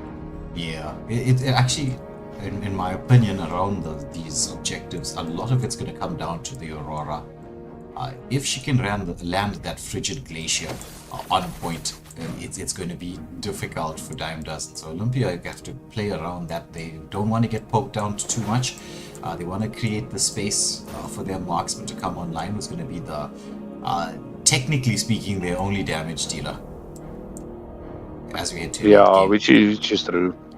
But the thing is, Aurora sticking a long time into that gold lane, so that's a massive gold she missed from the creeps. But bro, the pressure coming out so far from Dime Dozens in this early game is massive. I mean, Dyroth is already starting the turtle, and the side of Obsidia is nowhere close by. There's a first blood onto Obsidia. Yeah, it's Ainoob, as we've seen him on the gold lane do an excellent job. The Glorious Pathway comes up from the high ground. A Frigid Glacier is going to be into the mix. But it lands only onto... It catches all 4, but there's nobody to really follow up the flicker coming in from Collector as he collects another kill. However, we are watching the continuation of this fight. Benedict, he's going to get blocked up by the wall, and it's going to be a 4-for-0 exchange. And the turtle as well. Yeah, so I mean, he went in the 4v1 situation as a Balric. Not the best play, but late on that engagement. But I mean, this is a massive gold lead so far. 1.4k at the 3-minute mark. Yeah, that's huge. That is huge. Bit of stun onto the Lunox, but Lunox has that ability to heal back from that there, which throws out the first skill of hers. quick rotations here from Dime Dozen towards the gold lane, but Hikari being blocked off here, and we see the follow-up. There's the Sandstorm into the mix, but Collector, beautiful positioning there, wrapped around, managed to get that kill. So a lovely pick off there from Dime Dozen as we're heading closer towards the mid-game mark of 5 minutes. Yeah, I mean, check this camp coming out from Aurora. It's kind of clutch. But Leslie playing so say, oh, the ultimate snipe just to scout out that Aurora and keep her honest. So, oh, this is so far a very, very interesting early game so far. Yeah. Dime Dozen be getting the advantage in this early game with the plays that they have. And like we said, it all comes down to when that Frigid Glacier can land, and they've been forcing the split up. They're going to be Khalid with that rotation. The Frigid Glacier does catch onto 2. Dyroth gets stunned up, but he has the damage. However, the passive keeps that Aurora alive for just a fraction of a second. Oh, this fight is just going absolutely crazy. It's a 4-for-1 exchange. This just before the second turtle of the match. We're heading in towards that 5-minute mark. The shields will be down very, very shortly. Leslie trying to achieve some amount of advantage by getting the lanes pushed in. Maybe get as much gold as you possibly can before the shields pop. Which is what Aurora is doing in the... I'm saying Aurora. What Ruby's doing in the bot lane. Yeah, but there's a 4-man gank onto the bot lane. They're rushing for the Ruby. They will get locked down. There is the wall coming out clutch. Taking the kill. Another Sky Piercer stack for Collector. Yeah, this Grok, Art of Roaming, definitely placing those walls down in an art form fashion. So far, it's been on absolute point just to lock everybody out. The Brilliance form from the Lunox there for safety. Oh, but what a Sandstorm! Frigid Glacier uses counter engagement, but then lockdown from the wall once more. Lockdown. The kill goes to a Collector, monster kill, and then on the top lane, Noob managing to get a solo kill onto that Octavia. She's not having a good time building those stacks. It's a tough game so far for Obsidian, I'm not gonna lie. She is struggling very, very hard. And I mean, this Lunox and is currently fed. Lunox is already fed, and the Leslie is on her way to being unstoppable. So this is going to be a crazy game. The first tier 1 turret in the bot lane has fallen. Top lane being pressured out by Gamer. You will get the turret, but they are trying to get onto Mimine, but oh, there's a Sandstorm with the flicker. The flicker coming out there from Leslie, but she will pay with her life. They got the Balric. Will they get that beautiful Khalid? He gets on his knees, prays to the sands, but Grok is there to follow up, and he will escape. Yeah, that was a lovely Sandstorm in there, managing to get that kill onto Mumin. So Beleric removed from the equation for 0, 4, and 2 at this moment in time. The pressure being placed on by Dime Dozen is all across the map, going for these mini jungle invades. They've got the 2 side lanes opened up. It's just the mid lane. Dyroth taking that objective while the distractions being created here in the mid lane. They're just doing that zone away. Oh, but Dyroth, will he get caught out? Oh my goodness, the steal comes in. They lock onto the Dyroth as Obsidian, she hits that Hunter Bone onto the Dyroth, but he gets taken out of the equation. The chase is on here. Will we see Iron fall as he's the next one to go? That was lovely timing coming through there from the side of Olympia as they managed to get 2 kills on the board and the turtle as well. Oh, this Hilo steals is kind of coming in clutch. I mean, he has the stun just on the jungler and out retreat them. It's a good way to secure the objectives.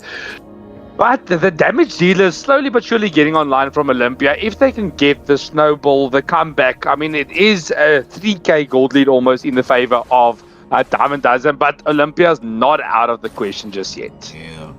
So Octavia low Mumin. Is Octavia lagging? She was staying stationary, but once more Grok with that wall very much on point. There's the follow-up from the team. Tectonic charge there just to get that knock-up. Yeah, going for that gold laner, you want to have Obsidian as be a high non-farm as possible. Because, there's the pause. Yeah, it was so it was a lag out. It was That's just unfortunate. it was just that slight little bit of movement. I was like, okay, wait, that just looks odd. That's not what the movement you expect from somebody who is obviously trying to retreat. It's unfortunate. But I mean, so far, this is still they're not out of the game just yet. They did put a lot of pressure on the Leslie. Skypiercer stacks down to 4 already. So if they can get their Obsidia farmed up and the front line going, because currently the front line of Olympia is struggling a bit. They don't have their defensive items up just yet. Yeah, well, it's this adjustment in how you roam. A lot of roamers have to get used to this new style of play. It's not the same as it once was. Where, like for instance, right, you can't always be just setting up to try to gank. That is gone completely out the window. If you're a roamer who's just going to be focusing on trying to set up for ganks, you're not going to get much fun. Now it's about understanding macro plays, understanding rotation strategies, being able to give vision and not get poked, helping clear waves, all of that. It's basically the skills of that a roamer is supposed to possess is now being forced on everybody. You got to learn how to do it. Yeah, because I mean, as a roamer, you never want to.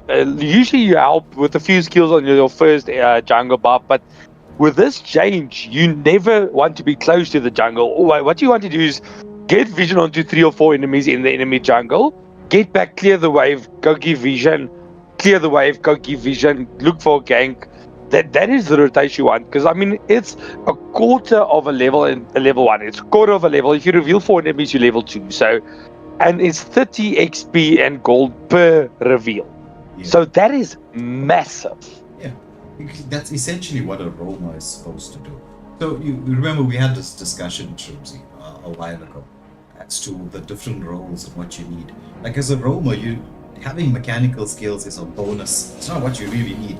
What you need is macro plays. The sandstorm coming in with a flicker. There's a full follow-up. It's going to be the wall coming out. It's going to the frigid glacier, however, could be turning it around. Ruby into remix. It's going to be a 1-for-1 exchange with all of that damage and skills coming out. Just one player on each team being taken down. Oh, bro, but this Leslie is starting to hurt. She's melting that high lows like crazy. So it was unfortunate that the tectonic charge was not available. If the tectonic charge was available, that would have been a full team wipe. But I mean, that was a good counterplay coming out there from the Aurora. Yeah. I agree. That frigid glacier was beautifully timed there from Super Lady. Once more the scout out onto Belleric. Mean being knocked up there. The Titanic charge with the sandstorm into the mix. They take Octavia underneath the turret. Shadow the next draw 4. So that's a 3-for-nothing exchange. Even underneath the turret they're diving away. Dime doesn't. As it's going to be Lunox taking down a mid lane turret. And so this is a lot of map space available to them at this particular moment in time. Ruby is split pushing, trying to make the best of a bad situation, knowing that they can't contest, at least placing a little bit of pressure on the map. I mean, if this Ruby can start joining the fights, it will be a complete turnover, because it's currently a 4v5 situation in most cases, because Ruby is a bit stuck, but she got that turret down, so we might see Ruby start to rotate more. But there's the engagement onto Collector. They will fall due to Super Lady. So getting that Lunox shut down is massive. Yeah. Lunox was waiting there for the camp, hoping to pick somebody off, but the layering of the stuns, it was a high loss, and then that second skill combo coming in from the Aurora, just securing it. Oh, but the Tectonic charge knocks up on drop. Skyfierce rocking Sandstorm into the backline. The Lord is there to take as well. Oh my goodness, it's a 2-for-nothing exchange. The pressure is continuing here. Red team turret has been destroyed. Oh, bro, that was a set of the century, but the side of Diamond Dozens was a few seconds late on that engagement, but they did beautifully. But bro, the layering of the skills coming out. I mean, Tectonic charge into Sandstorm into Just the Lunox bursting everyone down. There's some crazy combos on their side. Yeah. Even the Abyssal Strike as well from Dyra can be very effective when you land a combo like that. And bro, this Leslie is melting. I mean, she's three-shotting Aurora currently, so it's at the point there's half the tectonic charge onto 3. The follow-up is there with the Abyssal Strike, but the beautiful Rattle Drive under the turret. Brute Gamers into the mix, but there's a flicker from Collector taking down another one. It's currently a 2-for-2 exchange. Yeah, a lot of pressure being placed here on the mid lane turret, though the tier 3 turret's still standing on the side of Olympia, so the defensive capabilities are still in the mix. They managed just to keep the defensive game going. Oh, nice stun from Super Lady. She is doing an awesome job on this Aurora. She's playing this Aurora very well, and she's only at the second item. If she gets 1 or 2 more items, then that Aurora would be able to one-shot combo anyone. So that's something that definitely need to watch out for. This Aurora has so far been on point. Yeah. I think it's going to be Holy Crystal next. Grok with the wall out once more. They want to engage into the high loss. But, Obsidia hits that Hunt of Bone onto the Leslie, but she manages to get back to a little bit of safety. Dime doesn't placing pressure on all the different lanes, right? They should get one more push coming through as Dyroth is setting up for this next objective. 6 seconds to go for the Lord. The waves have been more or less cleared, except for the top lane. But you don't really need it to be moving in right now. You've got everyone zoning away. Kali just ensuring that lane's not going to be over pushed in. They managed to lock the high loss. Will we see the tectonic charge here on top 5 once more? The Frigid Glacier has the countered engagement. Will we be able to see the follow-up? The Hunter Bone coming out from the Obsidian, but the knock-up is there. Once more Kali into the mix. However, Obsidian, she repositions. She's going in, but Leslie with the flicker play comes up. Oh my goodness. Somehow she managed to survive. Where'd she get that? It's a triple for the Leslie. Leslie turning around this team fight. It was going the way of Olympia, but Leslie was like, no. I noob may be my name, but I noob is not my play style. Yeah, bro, this Leslie is pain. I mean, interesting not going for the BOD build, full crit build. So interesting build so far. I mean, you kind of need that Rose Gold Meteor for the amount of burst ability that the side of Olympia has. So that is something you don't see often from marksmen. Not going full damage to respect the enemy team. So I have to say GG's to I noob. I is not a noob, as you said. Yeah. That is, I mean, some of the things that you expect to see. The Sandstorm goes in, trying to play with the tectonic charge. Once more into the mix. Frigid Glacier timed beautifully once more from Super Lady. She's trying to reposition. However, it's going to be a 2-for-1 exchange in the favor of Olympia. But we should see some tier 3 turrets, inhibitors falling down. That's all of them. But I don't think there's a possibility for a winning angle here. Not without your frontliners.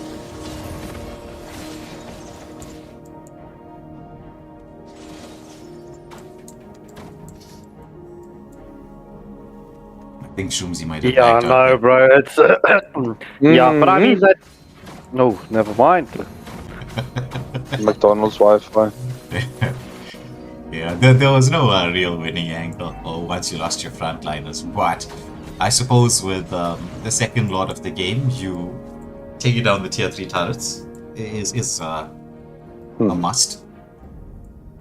Yeah, I mean, it wasn't like a game-ending angle, but they still got a lot of advantage with that push.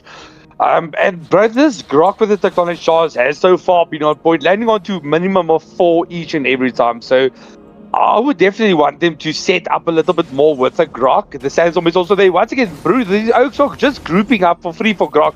There's a wall. Tectonic charge onto 2. Luckily, this time Noob gets the first kill. That is a brilliant counter engage coming out from Aurora. But the damage is just not yet. Collector is dishing the damage. Noob already a double kill. And the damage is there. This is the winning team fight. This is the winning angle. Yeah. You just need Anoop to get that lock on. You need to create the space for him to get the lock onto the turret. He's trying to avoid the stuns coming out from the Aurora, but the wave clear is in there. Oh my goodness, once more the wall on point. The Aurora's passive has been procced as Leslie gets that legendary. They need the wave to just move in a little bit. It's Belleric only left alive to defend. It's a team wipe, and this should be first blood, first game going the way of Dime Dozen. What a game. What a game. Victory! Yeah, very, Grok very picking well up done. the MVP. Grok picking up the MVP for the side of Dime Dozen, 2-3 and 27. Look, this was a good match. Super Lady picking up the MVP for the side of Olympia, but I'm going to be straight out. I'm not a fan of Hylos jungle. I don't like this hero on jungle. It's sorry. I know the teams probably like this, but I don't like him on jungle. I feel there's just a little bit more that they could have utilized instead of using a Hylos. But let's see how the second match goes. Yeah, so we're gonna head into the lobby. Second game up and running. We will have the teams swapping positions. So we're gonna have a little bit of a change up, and we will see whether Olympia is able to even this out, take us to another best of 3 in the evening, or will we see Dime Dozen just take this in a clean sweep fashion? Well, all of that's going to be coming up in a few minutes. Now, I will say this, right? Mauritian teams are at a slight disadvantage. They've had for the longest period of time hectic internet connection issues. I mean, it's very bad there. It's really bad. Because of that underwater cable being damaged. Because at one point in time, I'd say about 4 or 5 years ago, the Mauritian teams and the Madagascan teams, but mainly Mauritius, they were top tier in terms of Mobile Legends. And then slowly but surely, there's less and less teams competing from that region because the internet connection is so bad. It's unfortunate. I mean, yeah, but I mean, they did play very well, and this team really has a lot of potential. Yeah, well, I will say this much, right? Having watched a lot of the games so far, we're gonna have our academy up and running just to help with the fundamentals of the game. So when any players and teams want to register for that, we'll have one. We will say when we're going to do that. It'll be a little bit later in the year because we've got quite a few tournaments to deal with from now till then. Because one of the goals we have here at Waylander Gaming is to get granted an esports scene built here in the Southern African region, but at the same time to get our teams competitive enough so that we can have players and squads showcase themselves on the big stage eventually, as we have those moments of time to build everything up. So it's going to be interesting. But anyway, into the drafting phase we go. Hayabusa and Lancelot get banned out from the side of Olympia, and Dime Dozen bans out the Angela and CC. So good luck and have fun. It's Dime Dozen playing for match point here. Will they secure this in a 2-0 exchange, or will Olympia take us into that sudden death round? Hurrah! Alright. Okay.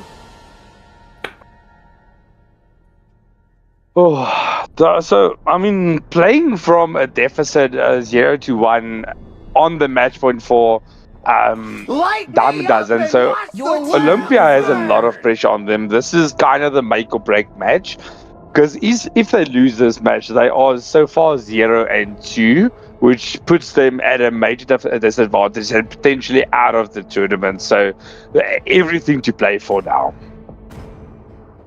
100% True first love ban being that is like X-Borg love. and Dime is Dozen gay. bans out the Camilla. I mean, every team that we've seen featuring the Camilla has had great success. But yeah, It is Shadow better to be bans out the feared than Amon. loved. Amon being very If good you ban. cannot both. Brute Gamer with a response for the side of DD.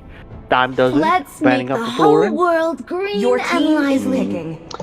But yeah, it's going to be interesting. I mean, having this battlefield changes actually in the tournament is a major gameplay that you need to actually respect. I mean, we are seeing that grassy farlands in this game. So that completely changes your playstyle, having more bushes to walk into and scout out. So camping is the name of the game. As we do see Mimine picks up the Belleric for the side of Olympia. Belleric first pick, I mean, that does keep the Leslie open This again. I time, mean, Anub played a the choice beautiful is game with the mine. Leslie, but the Art of Rome picks up the Xavier for the side of Dime Dozen. This land Brute is a Gamer picking up the homeland. Lopu Lopu, so we Soon will be see a some burial bravest ground. fighter into the mix for the side of Dime Dozen. I mean, Lopu Lopu is a very strong hero at this moment. Bro, Lapo is crazy strong, and there's not a lot of counters you have for him. So, I mean, I 100% say this is a good pick. I mean, seeing him up against maybe the Yuzong would be the best play. But, I mean, Xavier also being picked up. There's a Gato for Olympia. So, once again, going for a very Crowned by tanky heaven's front line. mandate, The Super your Lady line going for legacy the shall Zeshin. endure. Oh, yeah, well, Zeshin, she's not picked up that often, but Gata combining with the Belleric is a good pick. But Collector picking up Franco for the side of Dime Dozen. And I'm also not sure about the Zeshin. I mean, going Zeshin into a Lapu, which has crowd control immunity, is not the best Your pick. team is Not a winning. bad pick, though. And Kagura getting banned out. The euphony Your of team is suffering. And the Granger. So Leslie is still open. I see there's a prediction here coming in from Licks saying Anub for MVP upcoming game. Just predicting. Just looking at the poll at this moment, 32 votes has been casted, and Dime Dozen being the favorite here by 81% to take this best of 3 series. I'm wondering if we're going to see the Leslie once again. Ooh, the Beatrix. Now that Time is a and pick tide I wait love. for no man. Your team is nor picking. girl. Beatrix is a very strong MM at this moment. Luscano Amon says, LOL W commentator. Thank you, bro. Shadow and Octavia Law with the final pick for the side of Olympia. Right, it's difficult to counter the Beatrix at this moment. Granger being out, it's really going to be My pleasure. sticky. As Shadow does pick Assassination up is my way of Karina missing and you, Octavia my Law dear. goes with the Honeybee.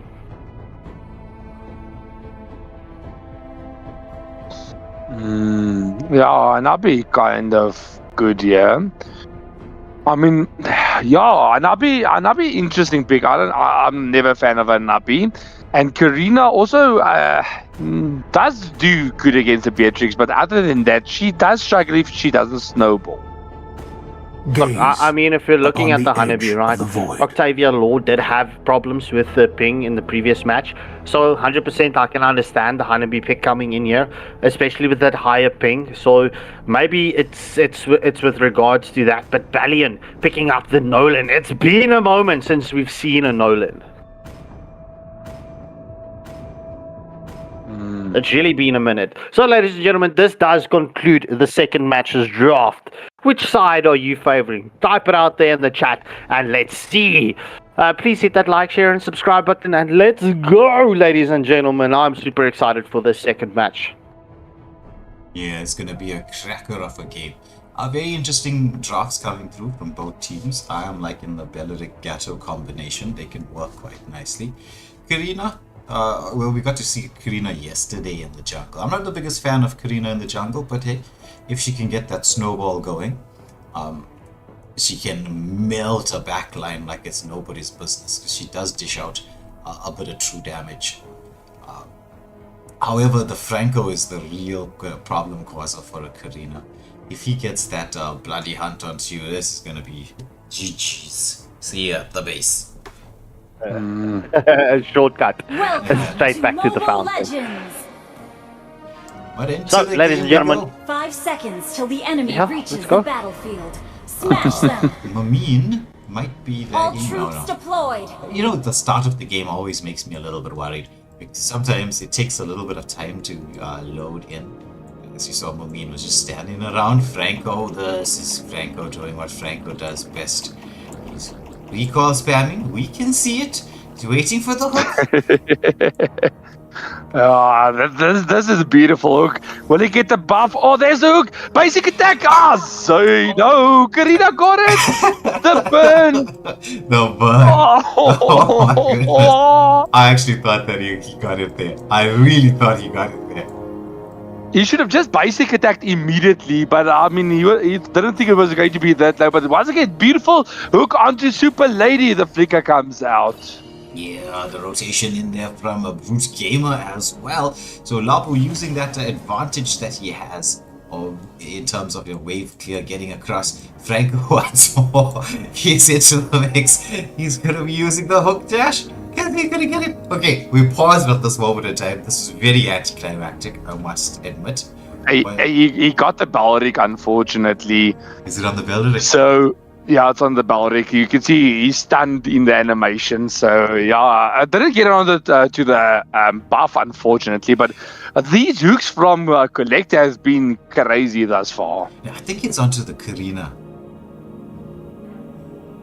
Mine. I know Mine is the Balric. Yeah, it's onto Karina. Yeah. Mameen. Same thing.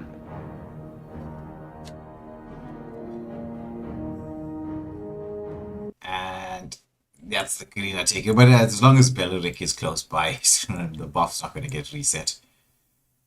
Luckily.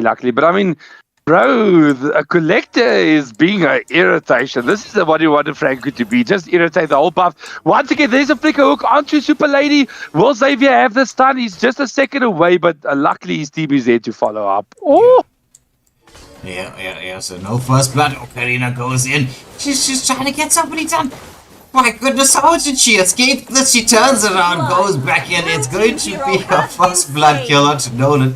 But, oh my goodness, Collector with a hook once more. Takes out Octavia Law. Hooking Hanabi under the turret is kind of crazy. Well done then. So, I mean, Shadow went in with a Shadow Assault and... yeah, you couldn't get that stacks up just yet because there's a lot of people, a lot of damage being dealt from the side of Diamond Dozens. Yeah. Okay. Agreed. The gold lead is ever so slightly in their direction. There's been a lot of action from the start, so I think we're going to see the action continue as both teams are setting up around this first hurdle of the game. Franco once more into the mix. Trying to create his base. Labu with the Brave Hunter comes in there. It's going to be Nolan with the steal, but the follow-up is into the mix. Nolan trying to escape. There's the Shadow Assault from the Karina, but she gets taken down by the Xavier. So it's a 1-for-1 exchange, but the turtle did go the way of Dime Dust. I mean, that was a beautiful play from Lapu. That's why you can't underestimate the Bravest fight. And Shadow Lady just reaching level 4 now. So this is a major gold lead in the mid lane so far. Blue team hero has Nice Shadow. I mean, bloody hunt there from the Franco as he sets up the kill to secure that for Ainoob in the gold lane. So Beatrix, if the Beatrix comes online early, that could be GG's. Yeah, the thing is, I'm loving the combos coming out. There's a lot of combo with the Franco. Every single hero in their lineup can pick off with the Franco. So that is something you don't usually see if you pick up a Franco. People just overlook that. Collector being bursted down a bit, but luckily the Art of Rome is there to save him. He's looking for the hook. Oh. Yeah, they are going for this blue buff invade. Xavier with the stun onto everyone. Beleric forcing everyone away. Does have the Wrath of Trials available. Being patient with it, however, as Franco went for that wraparound, wanted to just cause a little bit of chaos. So a lot of the plays coming out here because of the Franco is invasion style. I mean, if your hooks are that on point, you can be a bit more aggressive. And bro, if he can continue getting the hooks, also if there's a flicker with a bloody hand, I mean, that's what an egg save. And there is the rocket barrage coming out to secure the kill. Yeah, I don't think Beatrix expected. The moment you saw Franco rotating, right, it was just my eyes went to the flicker, and you knew the flicker bloody hunt was coming out. Beatrix, however, was, I think, set into the wrong gun. She had Renner. Red team has slain the turtle. Look at this Nolan, bro. He just walked in the retreat and walked out. A 1v3 retreat clutch against a Balric, that's kind of crazy. Beautiful plays coming out there from Bellion so far. Yeah, fracture being committed here by the Nolan onto the Belric, so Mumin has to recall Octavia Law in a lot of danger. There's the hook! Nicely timed! The bloody hunt to follow up. This time Renner does its job. The Shadow Assault is into the mix, but oh my goodness! It's going to be the Winter Crown, keeping everybody safe. Flicker's coming out here as they disengage from the Karina. She could have hit them all. Oh, this is kind of crazy. I mean, this Franco is just cracked. Absolutely on point with the hooks. Lapu going for that tier 2, tier 3 lane cut. Goes to show how confident he's feeling right now. But there's a skirmish here in the mid lane. Shadowfall comes up with a fracture on point as they manage to take a 1-for-1 exchange. There's been a lot of these 1-for-1 exchanges, but both XP laners rotating across. Now the Hawk once more into the section, but she manages to reposition. It's going to be the Wrath of Triads into the mix, however. In the back line, everyone's taking so much damage. Killing spree for Super Lady as they take the pesky Franco down as well. Oh, Beatrix going for the Renner's apathy there. The snipe just missing by a millimeter. That could have been a crazy kill. Yeah, and with that, it's going to be Nabi who gets that mid lane turret down. She's being engaged upon by the Beatrix. Pops that Aegis, but Alsatian is there to force them back. As this turret should be protected here in the bot lane, being cleared out. Yeah, the Renner can be used to melt it down, but Nolan here in position goes in full combo. I don't even full combo. Doesn't even use the fracture. Has a fracture available. Pops the fracture, but he dashes in underneath the turret. Has that bloody hunt once more, allowing everybody to do what they need to do. But it's Sichin once more into the mix with that beautiful positioning of hers. Manages to secure a kill for her team, but Lapo quick rotations moving across. Gatto forced back to retreat underneath this turret, wants to try to protect it, but with the Renner available, Ayub does manage to secure that turret. And there's once again a beautiful dawning light from Xavier. Bro, currently the side of Diamond Dozens are looking for the angle. There's a Shadow Assault onto Collector. He gets the kill. And that is a beautiful. He tries to go for that Winter Crown play, but his fingers were just too slow. That's why you recall from the bushes. There's the engagement onto Lapu. He's taking a lot of damage. Pops the Vengeance trying to escape, but he will be hunted down. Oh, but Xavier with the save. Is it a save? He turns around and gets the kill. Oh, there's the Avatar of Guardian into the mix. So the repositioning here by Noob. It's going to be the fracture coming out, but the stun is here onto the Nolan. He has the mobility to escape. It's a 2-for-1 exchange. That was so close. There's a flicker with the hook, and the bloody hunt is on point onto Super Lady, but Reina onto the wrong target, but still gets the kill onto a Nabi. Super Lady just saved her. The Starring Light was coming into snipe, and she flickered out of it. Oh, so she dodged the Reina and she dodged the Dawning Light. Yeah, I must say this, right? Super Lady is extremely impressive. Yeah, this is crazy. I mean, It's only 2k gold lead in the favor of Diamond Dozen.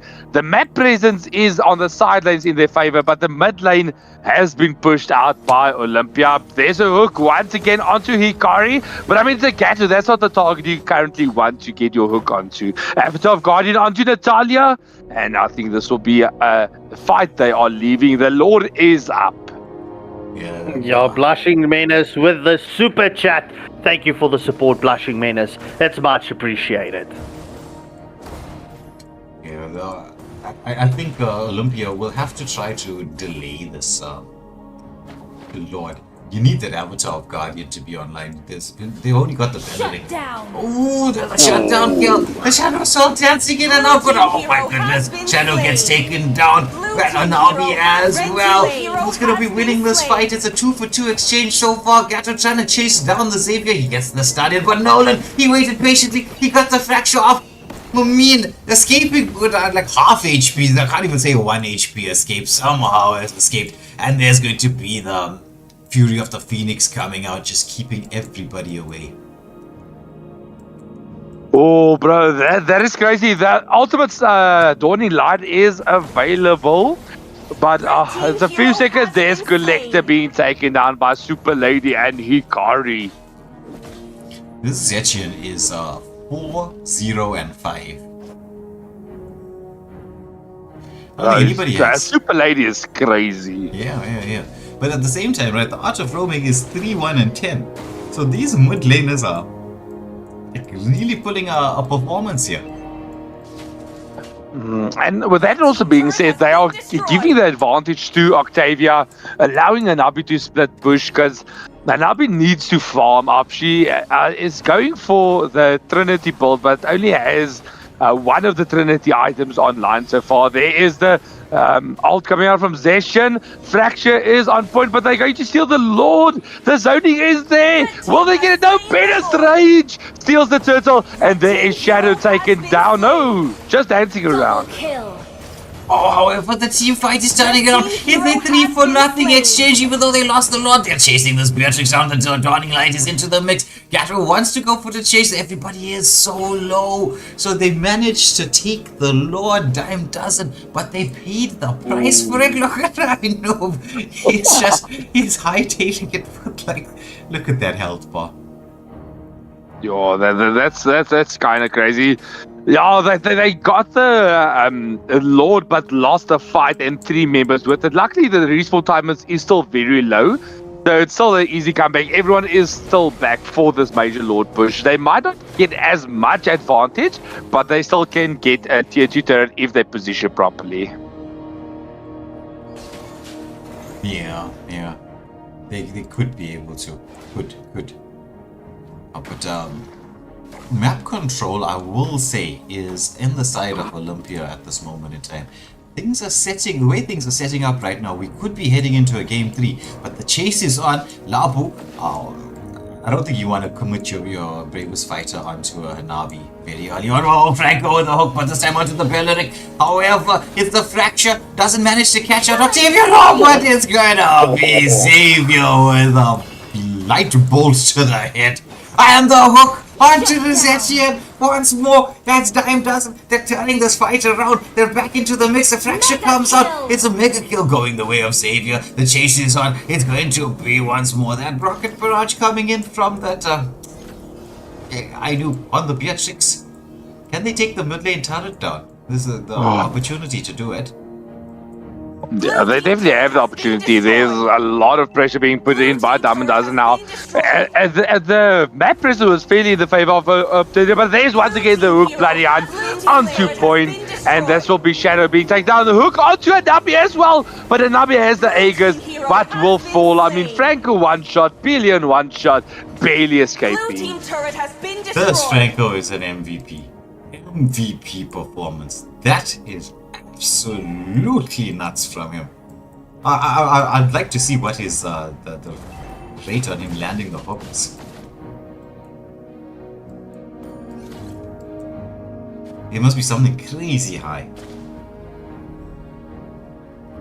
But it was a beautiful bait out there. I mean, he stood in the way. He knew that he was low. He knew they were going to come in for him. and that whole bait just set up the two pickoffs that they ended up with. There's once again hook into the bloody hand. The Winter Crown is on point. They will get another kill onto Shadow. I mean, bro, this is definitely MVP performance, as you said. There's the Avatar of God, and once again another hook. That's so bad. It's like in the 90s. I don't think it may even be 100%, and I haven't seen him miss one. Turret has been Oh my goodness! Killing spree. I think he might have missed in total like 4 hooks in total. What again? That's nuts. Absolutely nuts. Oh, this is kind of crazy. Okay, he hooked something, not a hero, but the creeps. I don't know if that counts. Oh, bro, a noob went in with a flicker, but it's still surviving. But there's a Shadow Assault getting the kill. The bloody hunt onto Karina, but Collector, will he pay for his life? Shadow's looking for the angle, but there's the hook. Franco out, please. The hook once more.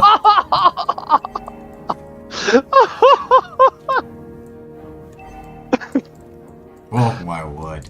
This guy is like a walking highlight reel. I'm not even gonna lie, bro. Collector deserves his own highlight reel for this game. Bro, this Franco is crazy. Yeah. That is just... I'm like almost speechless, right? Franco is OP broken. As I'm watching links, they're saying Franco is on fire. Yassine is joining the Waylander Gaming Academy. So nice, thank you. No, WhatsApp community, Oh, bro. WhatsApp He joined the WhatsApp community. Oh, nice. Oh, there's the engagement here onto the Hanabi. Bravest Fighter comes out. Franco with a hook. Hit the Lord, making its way towards the base. Oh, look, because the waves are in there. This could be a winning angle. They have the positioning. It's just about getting the lock on once more. The bloody hunt into the mix with that. A fracture into the back line. There's just so much damage and skills being cast out. But are we going to see anybody lock onto the space here? Beatrix does have the opportunity, but she's just trying to force everybody away. There, we should see the lock on. Right? The minion is saying, I'm not interested in you guys trying to fight. I'm taking down the base as the final hit goes away of Lapo, and that is Victory! 2-0. Game goes away in favor of Dime Dozen, but Olympia putting up a performance here in the second one. And I will say this much, right? Mumin, excellent performance from Mumin, obviously picking up the MVP, but Super Lady in both matches has been very, very, very impressive. I've been enjoying her mid lane play. She played very well, but I have to say, I don't care what Munton says, the MVP of this game is by far Collector on that Franco. That was so entertaining. Yeah. Exactly. I mean, I don't think I've seen a Franco game where Franco has landed this many hooks and clutch ones too. It's not just like, he's going in and throwing a skill in the middle of a team fight and everyone's bunched up. No, he's been pulling it out clutch. I mean, bro, being able to outplay her now, because the thing is, she could just pop the Agos while she's hooked and it cancels the hook per se. But I mean, he's just been outplaying everyone, catching them off guard, and then it's kill after kill after kill. Yeah, he really did set it up for the team. We're not taking away from the performance from Art of Rome Xavier, but my word, Franco, take a bow. That, I promise you, we will have a highlight reel package just set up for the Franco. He deserves it. If he does nothing else in the rest of the tournament, right, he deserves it for this one. What a performance. Yeah, so with that being said, GG's well played to all the teams tonight. This was definitely entertaining. For those of you that tuned in, especially the second match, we had 40 concurrent viewers on this last match. So it just speaks volumes. And bro, Olympia, they played a beautiful match, but not being able to clutch it onto Diamond Dozen. But GG's well played to everyone. Please hit that like, share, and subscribe button. Tomorrow night, we're having a bit of an off evening, and we will be continuing with with Conquerors of Dawn on Thursday, Friday, Saturday, and Sunday. As well as we've got a beautiful beef match, entirely grudge match on PUBG on Sunday. This is going to be a cracker of a weekend, and we will also be concluding with Conquerors of Dawn, who will take their prize pool part of the 10,000 rand. All of this getting concluded this weekend, bro. I'm super excited. I can't wait. I really can't wait. This is going to be great. Yeah. But speaking of grunge matches, I'm still waiting for Savage our Reborn. friend in chat that says Immortal Order is washed. I still haven't received your message, bro. I'm on all the groups. I am waiting for your response. Thank you very much. Beef. It's always nice when you get an opportunity to riot. It's part of the gaming scene. There's no way you're gonna get through playing games competitively without these battles. And like, okay, as much as you get the individual beefs, right? I much prefer when it's a squad versus squad beef.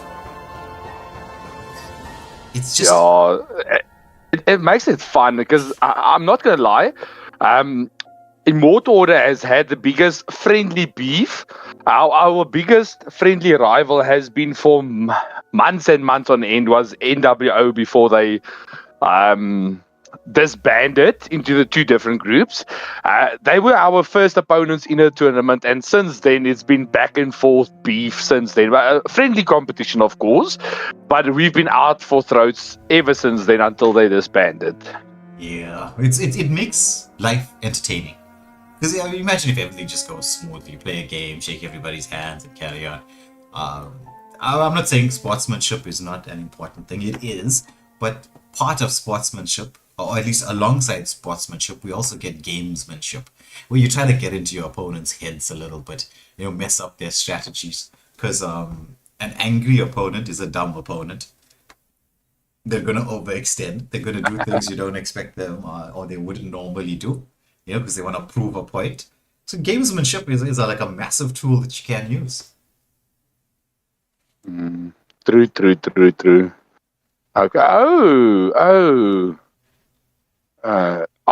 Is Savage Reborn in Immortal Order's group? I actually did double check who's in. I've just been, and my apologies for this, right? I've just been checking what's happening day by day, because it's crazy. I'll give you that answer now. Yeah, it's crazy. No. Just give me a second. Let's see. Group B, Group A. What is my PC lagging out here? Imagine that. Immortal Order, PCR, Savage Reborn, Bang Gang. Okay. Now, Evergon, 100%, bro. We'll see you in the tournament. I hope it is a fun match. And good luck. May the best team come out victorious. Mm-hmm. But on that note, ladies and gentlemen, thank you for tuning in to watch. It's a pleasure, as always, to host and cast for you guys. This being the second day of the Origins tournament, we will be back with even more action.